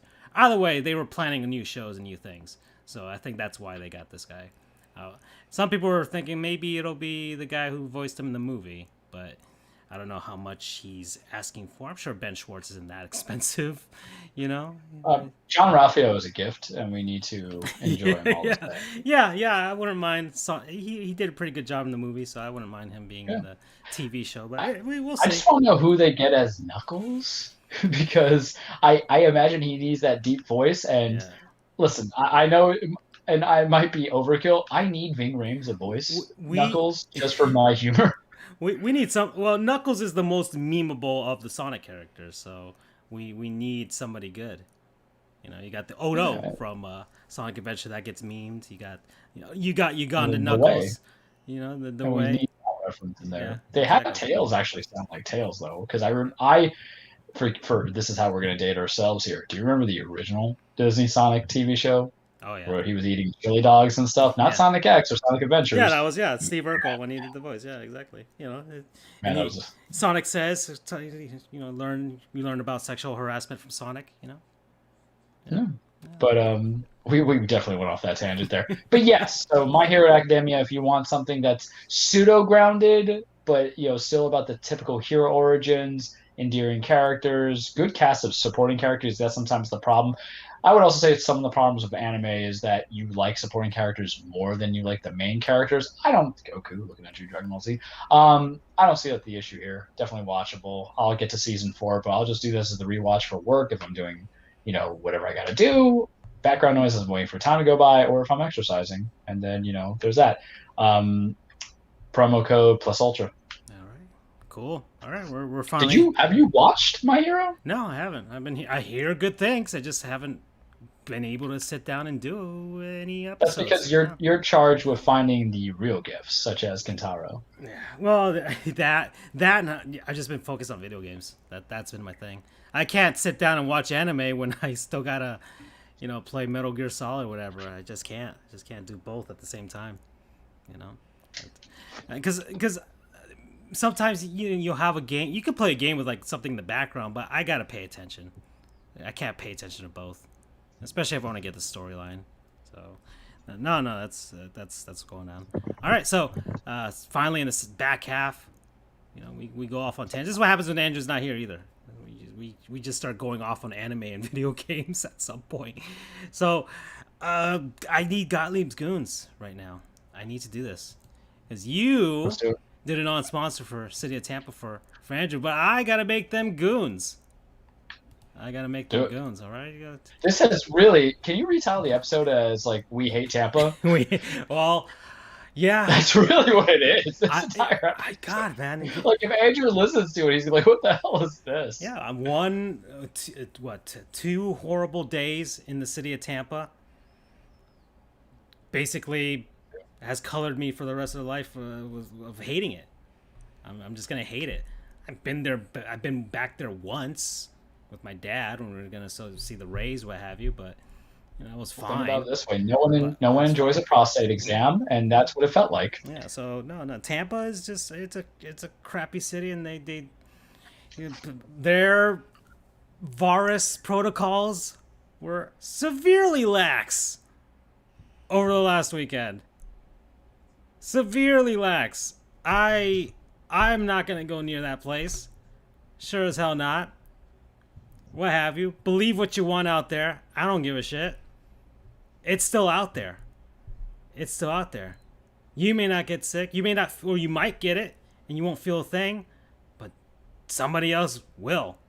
Somebody else will, and you could be indirectly causing someone a lot of grief and pain in the future. So just be responsible. Wear the damn mask. Tampa, the second damn time you've been goons. Stop winning championships. Yeah, stop being good. You guys Give it are to Miami. Yeah, well, no, they're good every 25, 30 years. All right, 25 to 30 years. That's what happens with Tampa. That's all right. You guys aren't. You guys are beneath us. All right, South Florida. We still got more. Right? You're not even in Florida. You're on the West Coast. Get the hell Exactly. over. Or close to the West Coast. So, yeah, man, it was just not good. Not good for people there. I just gotta make them goons. Other goon prior to the Super Bowl, Britt Reed, Andy Reid's son. Yeah, that was my setup to it. Yeah, no. I think it was beyond goon. This is F up, man. Oh no, this is absolutely just, I don't know, man. I can't even say unacceptable. It's got to be more. It's got to be a stronger word for this, man. I'm just oh man, not good. Car crash, drinking before the Super Bowl. Drinking and driving. Before the Super Bowl. I know you got a ring last year, but damn, man, what the hell? And he has a history of messing up too. Yeah. I remember looking at briefly. And here's the thing: I don't have to go into a backstory of why this guy's a goon on history when he has done more than enough to justify it. But Andy Reid, I like you. You seem like Charles in a couple of years where you get hot and sweaty over some pancakes. But I want to know: do you have the cojones to fire your own kid? Because if that happened at my job, I ain't coming back to work, right? Yeah. Happened at your job, you're probably not coming back to work. How strong is the nepotism in case? And we hate nepotism here. And the thing is, after this, and we don't know the severity of, I think nobody has died yet. Yeah, but kids are. But that's the thing. The kids are involved here.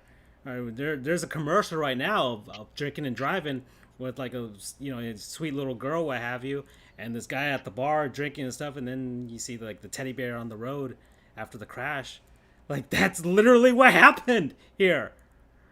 And I mean, look, we didn't give Dante Stallworth a pass when he ran over that person in the car. Oh man, And the league exercised their precautions. He was out of the league a year and a half, close to 2, or it was a year out and then no one signed him for a year. Yeah, something like that. But Cleveland did it, but. It was a knee-jerk reaction too. And I read the article, and I know it wasn't like drunk driving causes crash. There was like a road issue where they were sliding by, and then he connected. But then you read further, you're like, oh boy, this is no bueno. Yeah, no. You just got to know. He should have known better. So Britt Reed. And now this is also the pass. Are we going to let certain things pass? This is what we're talking about when there's not equitable distribution of punishments because players would get bigger stuff than an assistant and the son of a coach. BU kind of feels the same sentiment there. He feels like, he's going to, unless somebody dies, he's going to end up keeping that job. But we'll see. I mean, what does he even do? What is he? Is he like? I thought he was a linebackers coach or assistant coach. I know his defense. Yeah. I know it was that. You can get another one of those. He doesn't have to be that. You can hire a female coach. How about that? Yeah, my whole tribe comes together. Mm-hmm. There you go. Let's tie it back to something nice there. Yeah. And my last goon. The NFL awards happen. I didn't really parse through. Aaron Rodgers won. Charles. Fraud. Won another MVP award. What matters more to you, MVP or Super Bowl MVP? Because Tom Brady has a. I think for Rodgers, it basically means he's going to end up in Canton in the Hall of Fame. That's what I think for him that matters more. He's got the 1 ring, and now he's got the 3 MVPs. That pretty much seals the deal for his legacy there. Yeah, I mean, I don't He'll, think Drew Brees ever got MVP, so he's yeah, better than Drew. yeah. So he'll get the statue outside of Lambeau Field. He'll get the retired number, and he'll get the bust Do you think in he's Canton. chasing Peyton? Do you think he's chasing Payne? And funnily enough, we missed the Hall of Fame stuff, or I don't know if you were Yeah, saving to talk about it too. yeah. No, no. Actually, I didn't even plan that either. But yeah, yeah. Peyton Um, Manning made it in, so that was a no-brainer. I'm gonna say right now, good on Calvin Johnson, by the way, because there was some debates on that Mm. he should have been a surefire Oh coming my into god. it. Yeah. But what I will say is this: Brady might have most rings, but the hill I die on is that Peyton Manning's still the better quarterback. Yeah. I'm just gonna keep it at that, and maybe we'll get Andrew in on that debate too. I'll say. But I know we were going somewhere else on the Goons. Yeah. I feel like Peyton had some good teams around him, but not as I don't know. They're just as well constructed or well constructed around him compared to. I mean, because he did what Tom did, went to two other teams, Yeah. played for two teams, got them. Yeah, that's true. That's Arguably, he went out he was the dying. first one to do it. Yeah, that's true. Exactly. But But yeah, 4 Super Bowl rings yeah. really was the statistics. I think Listen, I'm gonna say this other unpopular opinion. The reason why Drew Brees' statistics were so high end is because that system literally called for it Mm-hmm. for 10 plus years. Yeah. So But food for thought on a oh, different day. yeah. Well, back to this goon. NFL awards happen. Comeback player of the year, Alex Smith. Who's gonna deny that Alex Smith wasn't the comeback player of the year? Right? There are 40 guys that vote on it. There were 40 guys, but one guy one guy didn't. He got 39 of the 40 votes for a comeback player of the year. A guy who almost died on the football field, almost lost his leg. Went 5-1 on a team that was not expected to do anything. Went 5-1 on a team, wasn't expected to do anything. Unfortunately, couldn't play in the playoff game for the football team. So how can you deny the man wasn't comeback player of the year? Well, apparently one guy did, and the one guy wasted his vote on Ben Roethlisberger. Well, I wouldn't have put this guy on the list if it wasn't for who we voted for. We found out it was Ben Roethlisberger. Oh man, this is the goon. This is the goon. Apparently, the excuse. I don't know. I don't think anybody's. I think it's anonymous, probably. So you can't. Yeah, you can't. nobody's been outed. But I highly doubt even the Steelers beat writer would even have Ben Roethlisberger. Did Ben vote for himself? Yeah, maybe. You mean you voted for the guy who cost had- your had- playoff game against the Browns? Yeah, that's true as well. But exactly, Ben Roethlisberger, he came back from Tommy John surgery. Pitchers do that all the time in baseball. They ain't nothing special anymore. That ain't nothing special at all. Maybe 30 years ago, coming back from Tommy John surgery would be something special, but not now. That's sheesh, man. ACL tears are almost becoming that. That's almost sheesh. People are coming back from stuff like that all the time. No. Absolutely no excuse for not voting for Alex Smith. And especially for wasting that vote on Ben Roethlisberger, all right? Sheesh. Every time, it's a damn good thing Ben Roethlisberger doesn't win any more Super Bowls. Because then he heads down to Georgia and does horrible things to women. All right? Precisely. Exactly. So, Ben Roethlisberger, noted asshole. We Definitely. forgot one other thing, Yeah. and I don't know if it's MVP or a goon, but we can kind of talk about it. But I figure it's a secret one. The streaker in Tampa. Well, hold on. Well, we'll get to that. And by the way, the absolute contrast between the two individuals, Alex Smith and Ben Roethlisberger, right? Alex Smith's a good guy. He's a good guy. You see his family. He's a family guy. When he came back and he had a video of like his wife's taping and stuff. Can you hear like crying and stuff? Dear Lord, wow. Didn't he suffer the bearings of having to be coached by Urban Meyer? And he still came out as a good guy. Gosh, man. Just the Is Alex Smith the only great player who isn't a criminal from Urban Meyer? Let's see. Oh boy.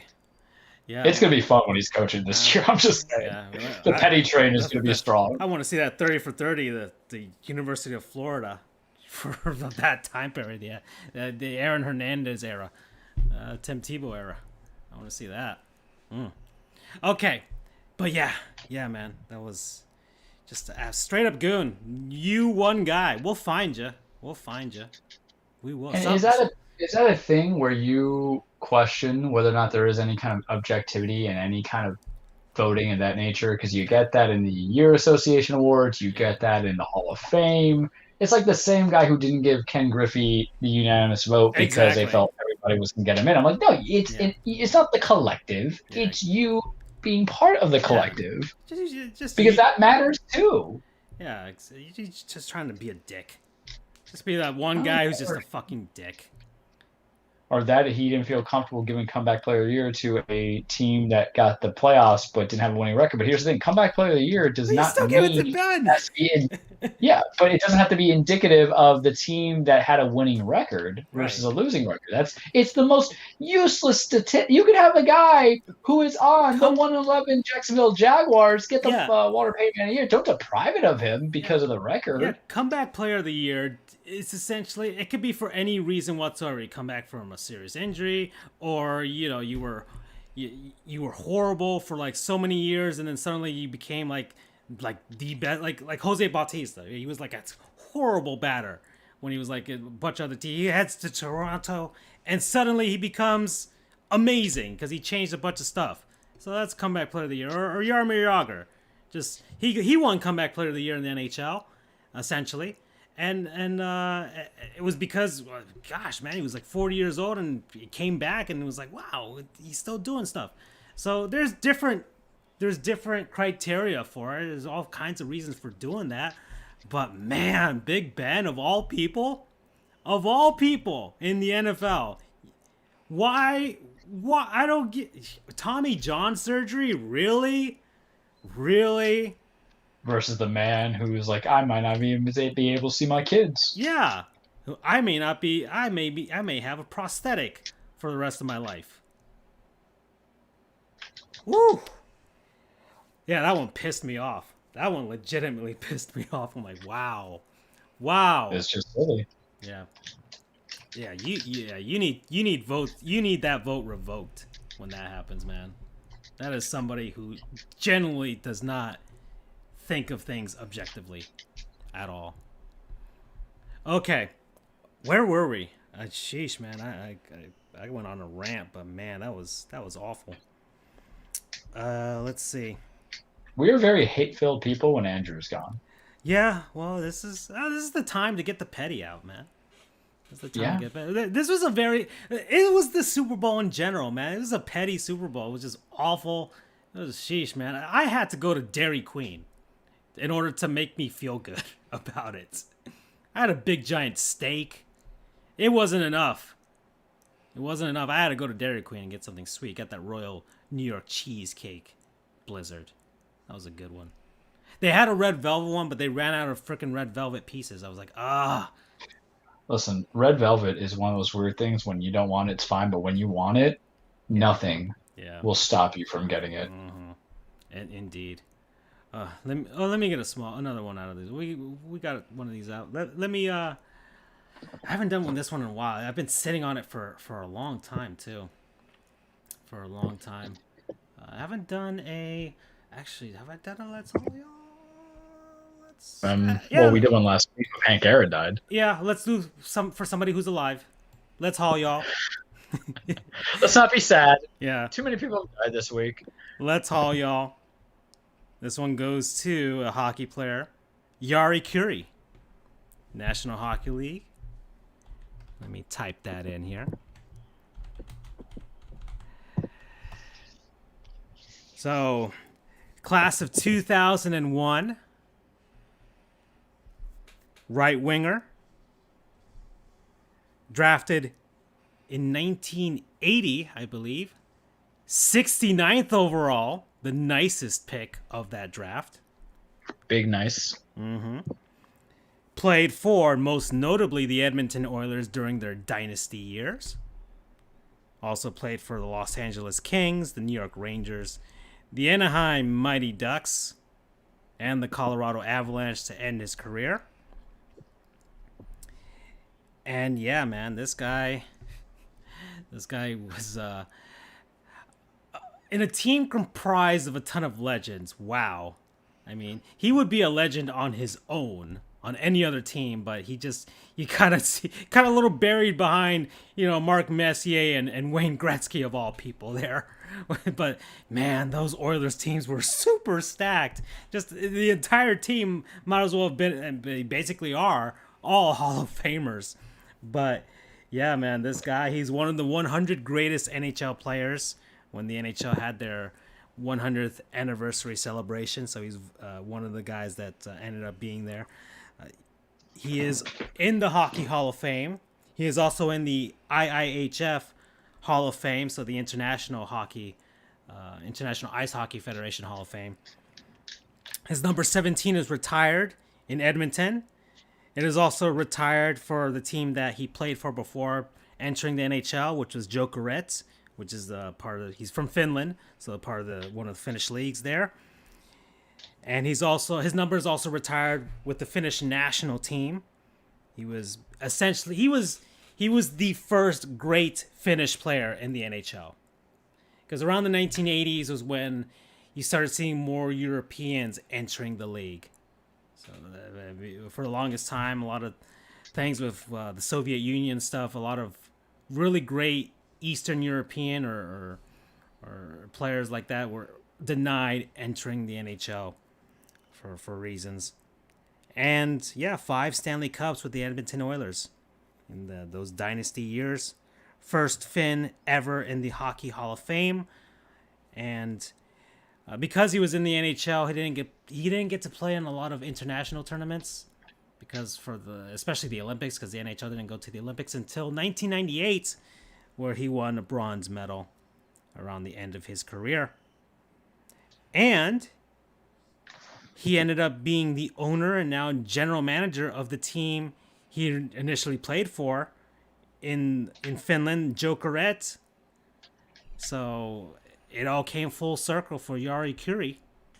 So that's our Let's Haul, y'all. And I want to head on over to Uncultured Swine, because said Jokerit team is the team I'm going to highlight there. See, I planned all of this. I had it all segued out. So Jokerit, one of the more notable European hockey franchises. So there you go. They got a jester there as their logo for the longest time, really. This team is pretty old, Charles. Established in 1967, and they've jumped around a few leagues because of that. So originally with SM Sarja from 1967 to 75, which became SM Liga, which is the highest league of hockey in Finland from 1975 to 1987. Then, because they sucked, they were relegated to Divisiona from 1987 to 89. Then they worked their way back up to the SM Liga. And finally, in 2014, they decided to join the Continental Hockey League, which is primarily comprised of Russian teams, but is now adding teams from other nations in there. So this is the first Finnish team to be added. And what most people would say is the second highest talent level in the world with regards to hockey. The NHL's number 1, KHL's number 2. They've won 6 championships. Their last in 2002, so they've yet to win the Gagarin Cup in the KHL. Their notable alumni, Jari Kurri, of course, that we just highlighted, another Hockey Hall of Famer, Teemu Selanne, goaltender Kari Lehtinen, and then Esa Tikkanen as well, were all former players for this team. And they've also harbored some of the North American hockey players during the work stoppages. They'll head on over to Europe to play a little bit. So they've had a few of NHL players stop on by for those reasons. And this team is super successful. That's why I said they were one of the most successful European hockey teams out there. They set the single game attendance record for the KHL in 2017, and 17,645 people enjoyed an outdoor game at Kaisaniemi Park in Helsinki. That's where they play. And they also played the longest KHL game ever in 2018 against CSKA Moscow, and they won 2-1 in quintuple overtime after 142 minutes and 9 seconds of play. And they play their home at Hartwall Arena in Helsinki, opened in 1997, capacity of 13,449. They are one of the best, I think they might be the best attended team in the KHL. They hosted the IAHF World Championships and World Cup of Hockey games as well.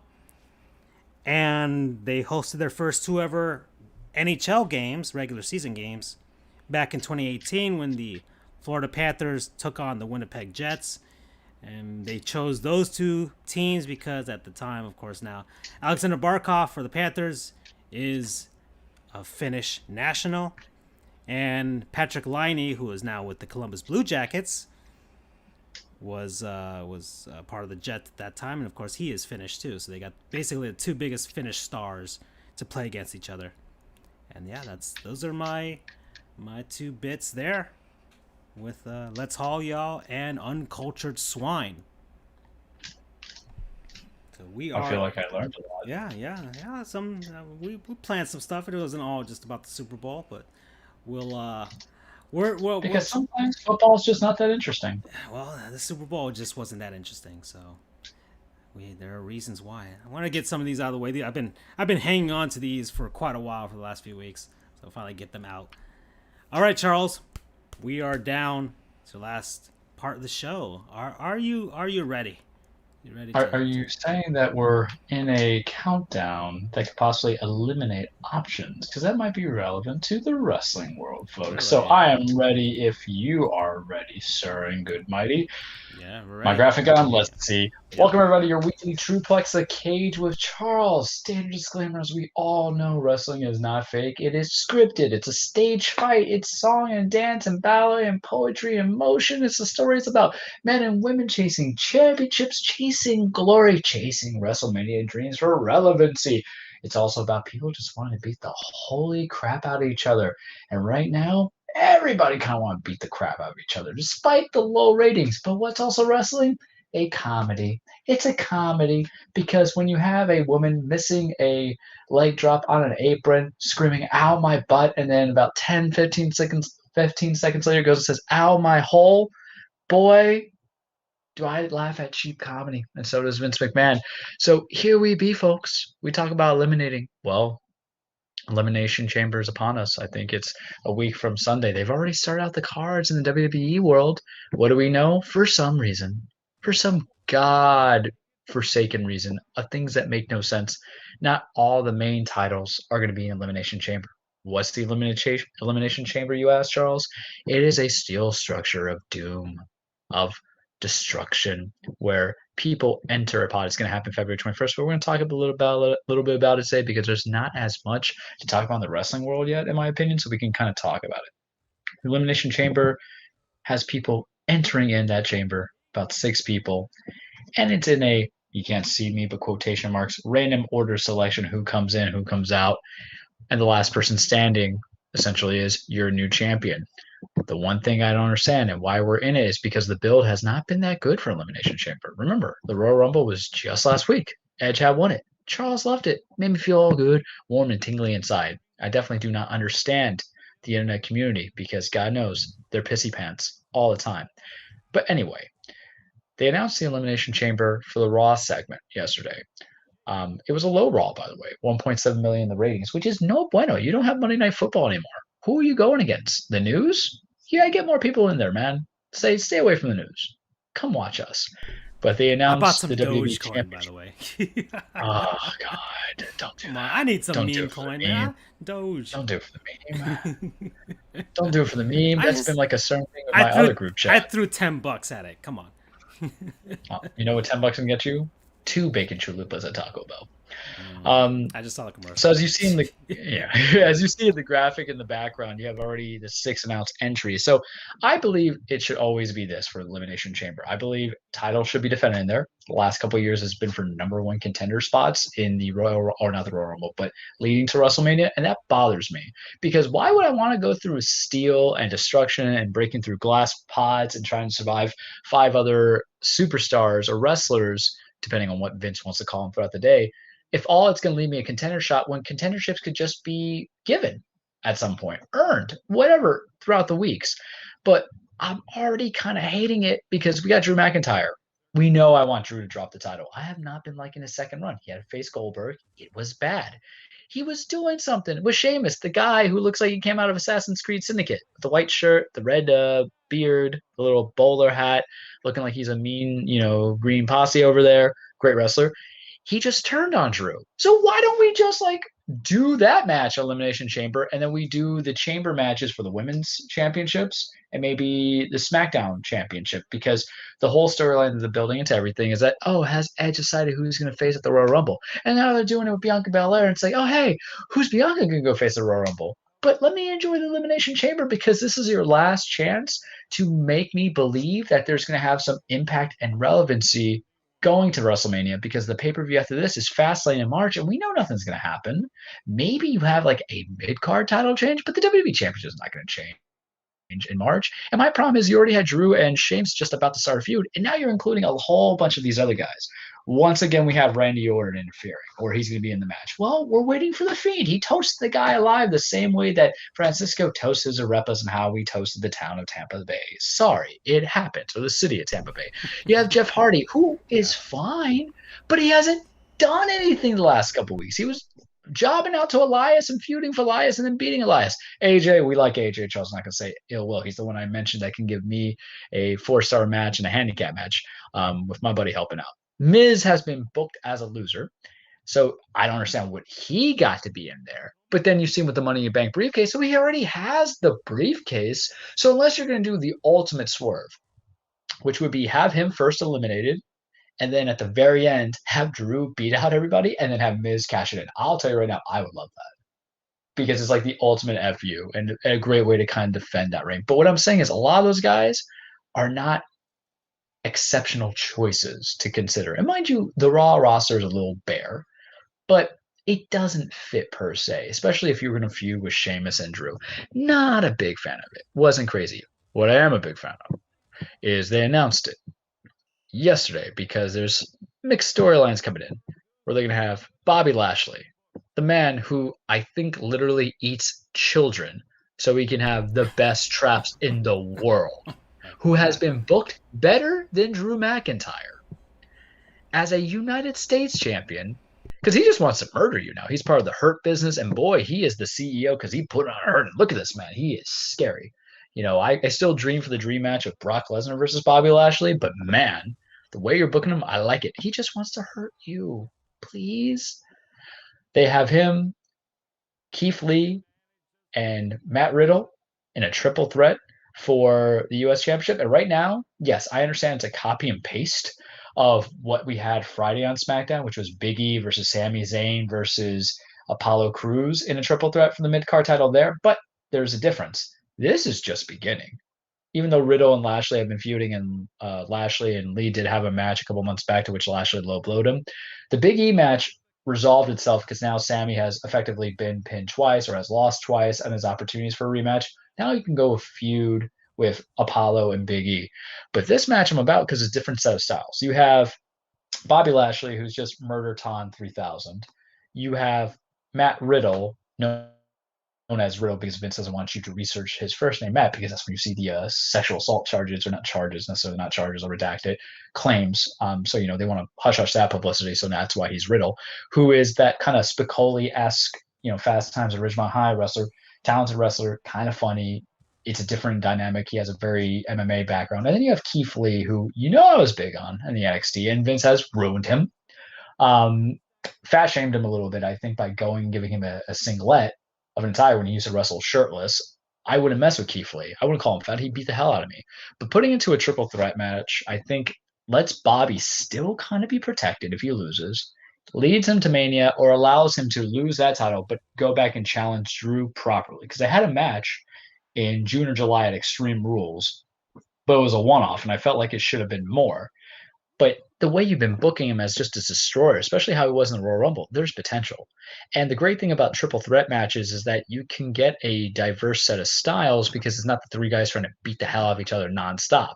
There's sequences, there's pauses, it's 2-on-2, there might be both guys are down, and you're going to make everybody look good. Your boy is a fan of that. What I'm not a fan of Lacey Evans and Asuka. I like Lacey as a character, but her inclusion with Ric Flair to get over on Charlotte is going to cost my girl Asuka real credibility. Unless we're getting an Asuka heel turn, then I'm about that. But last night on Raw, for some reason, Lacey Evans went against Charlotte, and if Lacey beat Charlotte, she would get a title shot Elimination Chamber. But all Lacey's been doing, here's my problem with wrestling. You need to treat wrestling and getting contenderships like you do boxing. The guy who only has 3 wins to his name does not automatically get a world title shot. This ain't UFC because they're so low on names. I have to throw whoever's out there because UFC needs that next big name quickly, right? The rising star.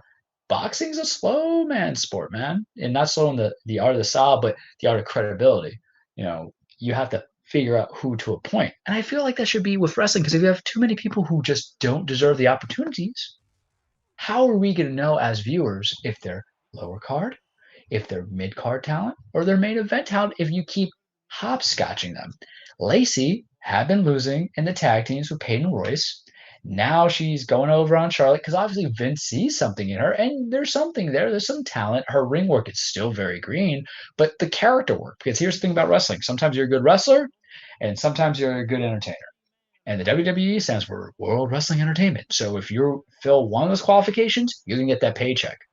But you could do better than this, because how is it that you beat her via DQ and you get Asuka for a Raw Women's Championship? Wouldn't it just make sense to allow Asuka to be a dominant champion and defend her championship in the Elimination Chamber against 5 other women and murder them all?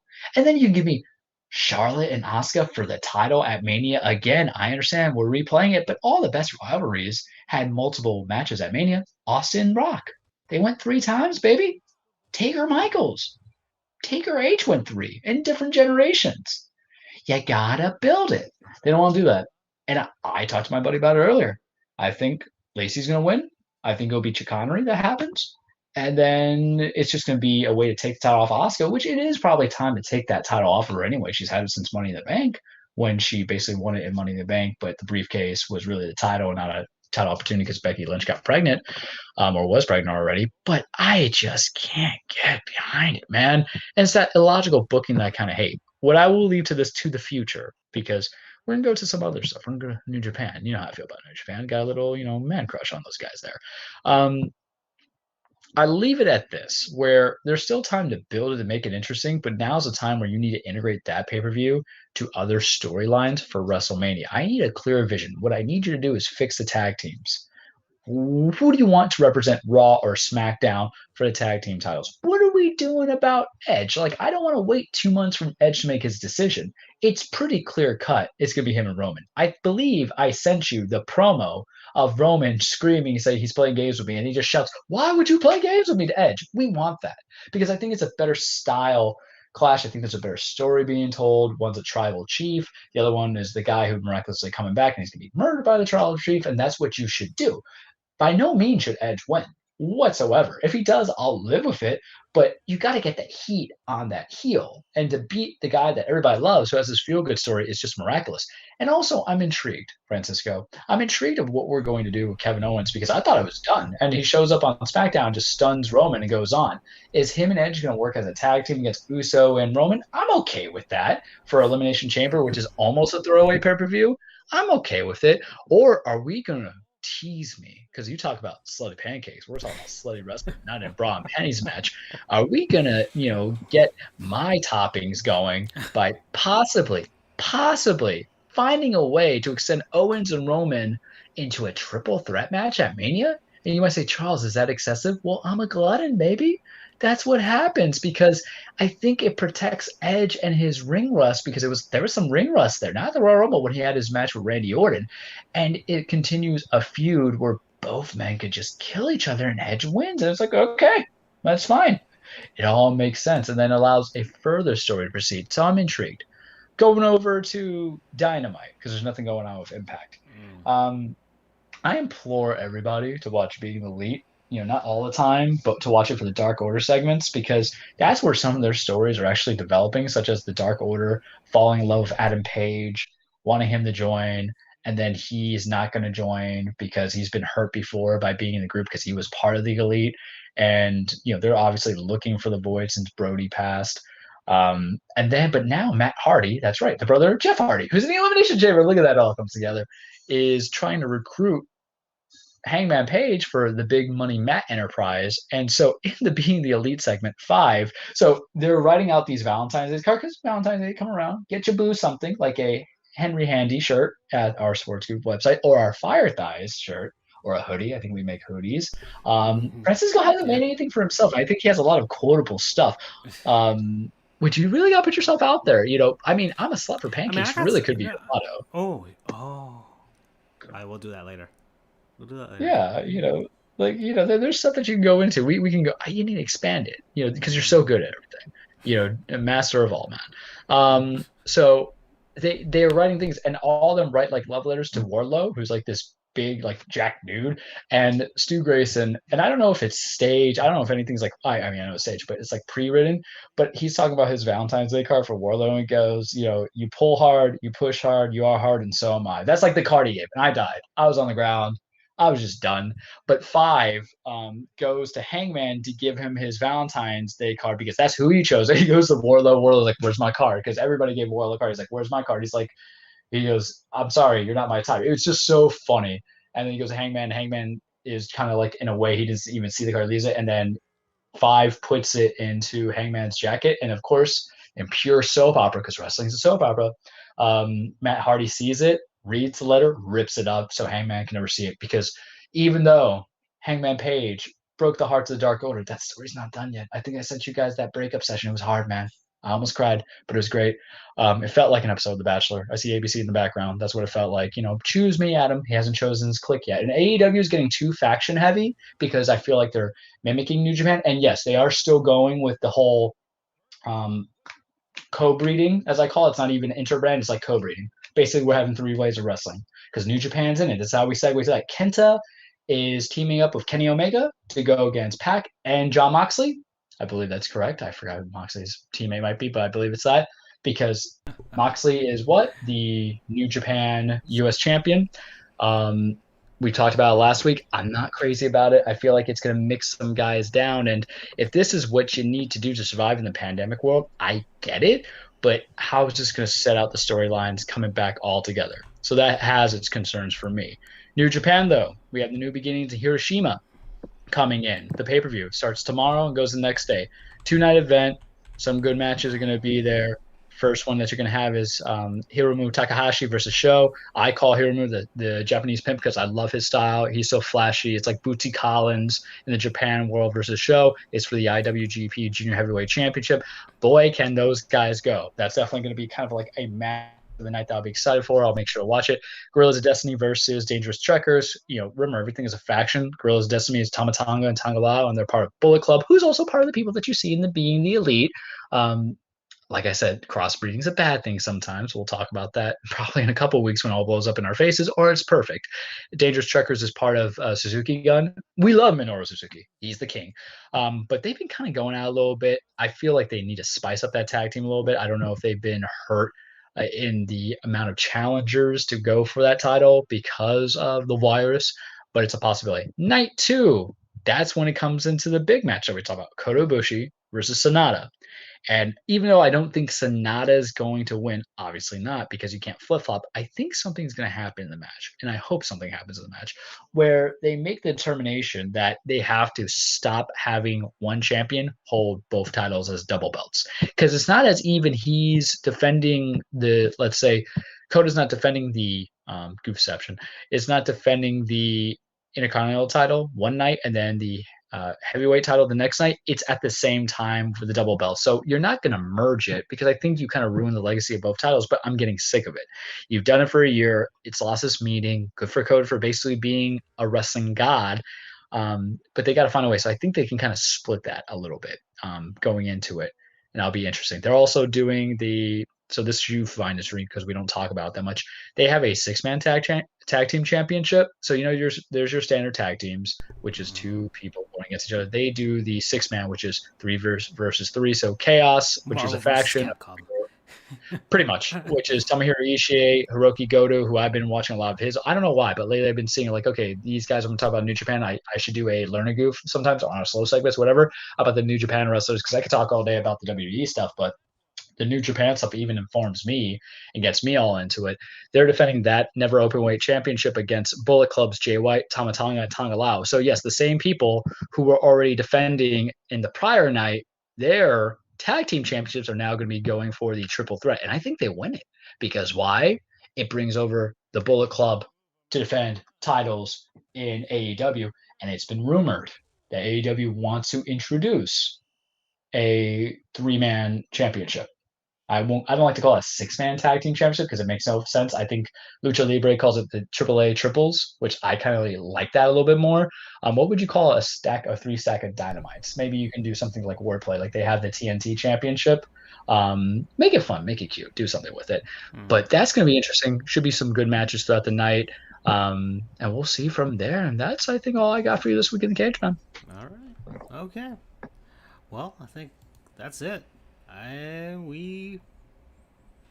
That's it. Yeah, number 92. We're done with this one. I guess from what I've learned, you're supposed to do like a call to action to people at the end of things. So I'm going to try it out. If you guys like our stuff, you can subscribe to us. We are literally on everything. We're like literally on everything. All right, YouTube, Twitch, Apple Podcasts, Google Podcasts, all kinds of podcast apps. There's like 40 of them. You'll find us. You'll find us there. We're in India. we're in India. We're in all kinds of countries now, all kinds of states. Follow us on Twitter, FKOJR, Charles the True, Dan Frihole, Sports Goofs, all our counterparts as well. Yeah, we got a merch store. If you want to get some of that stuff, you can also go to our Patreon, support us if you want to. Yeah, we got stuff there too. We're everywhere. We're everywhere. And we will find you. We will find you, especially that guy that didn't vote for Alex Smith. So yeah, we're gonna find you, bud. And Tom Brady, tribal chief of football, as Charles has said. Yep. Tribal TCTB. Oh, all right. Bye, everybody. Take care.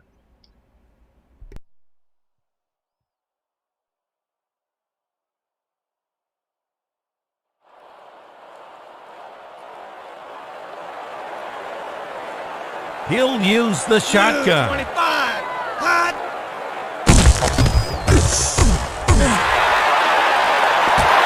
Shotgun. 25.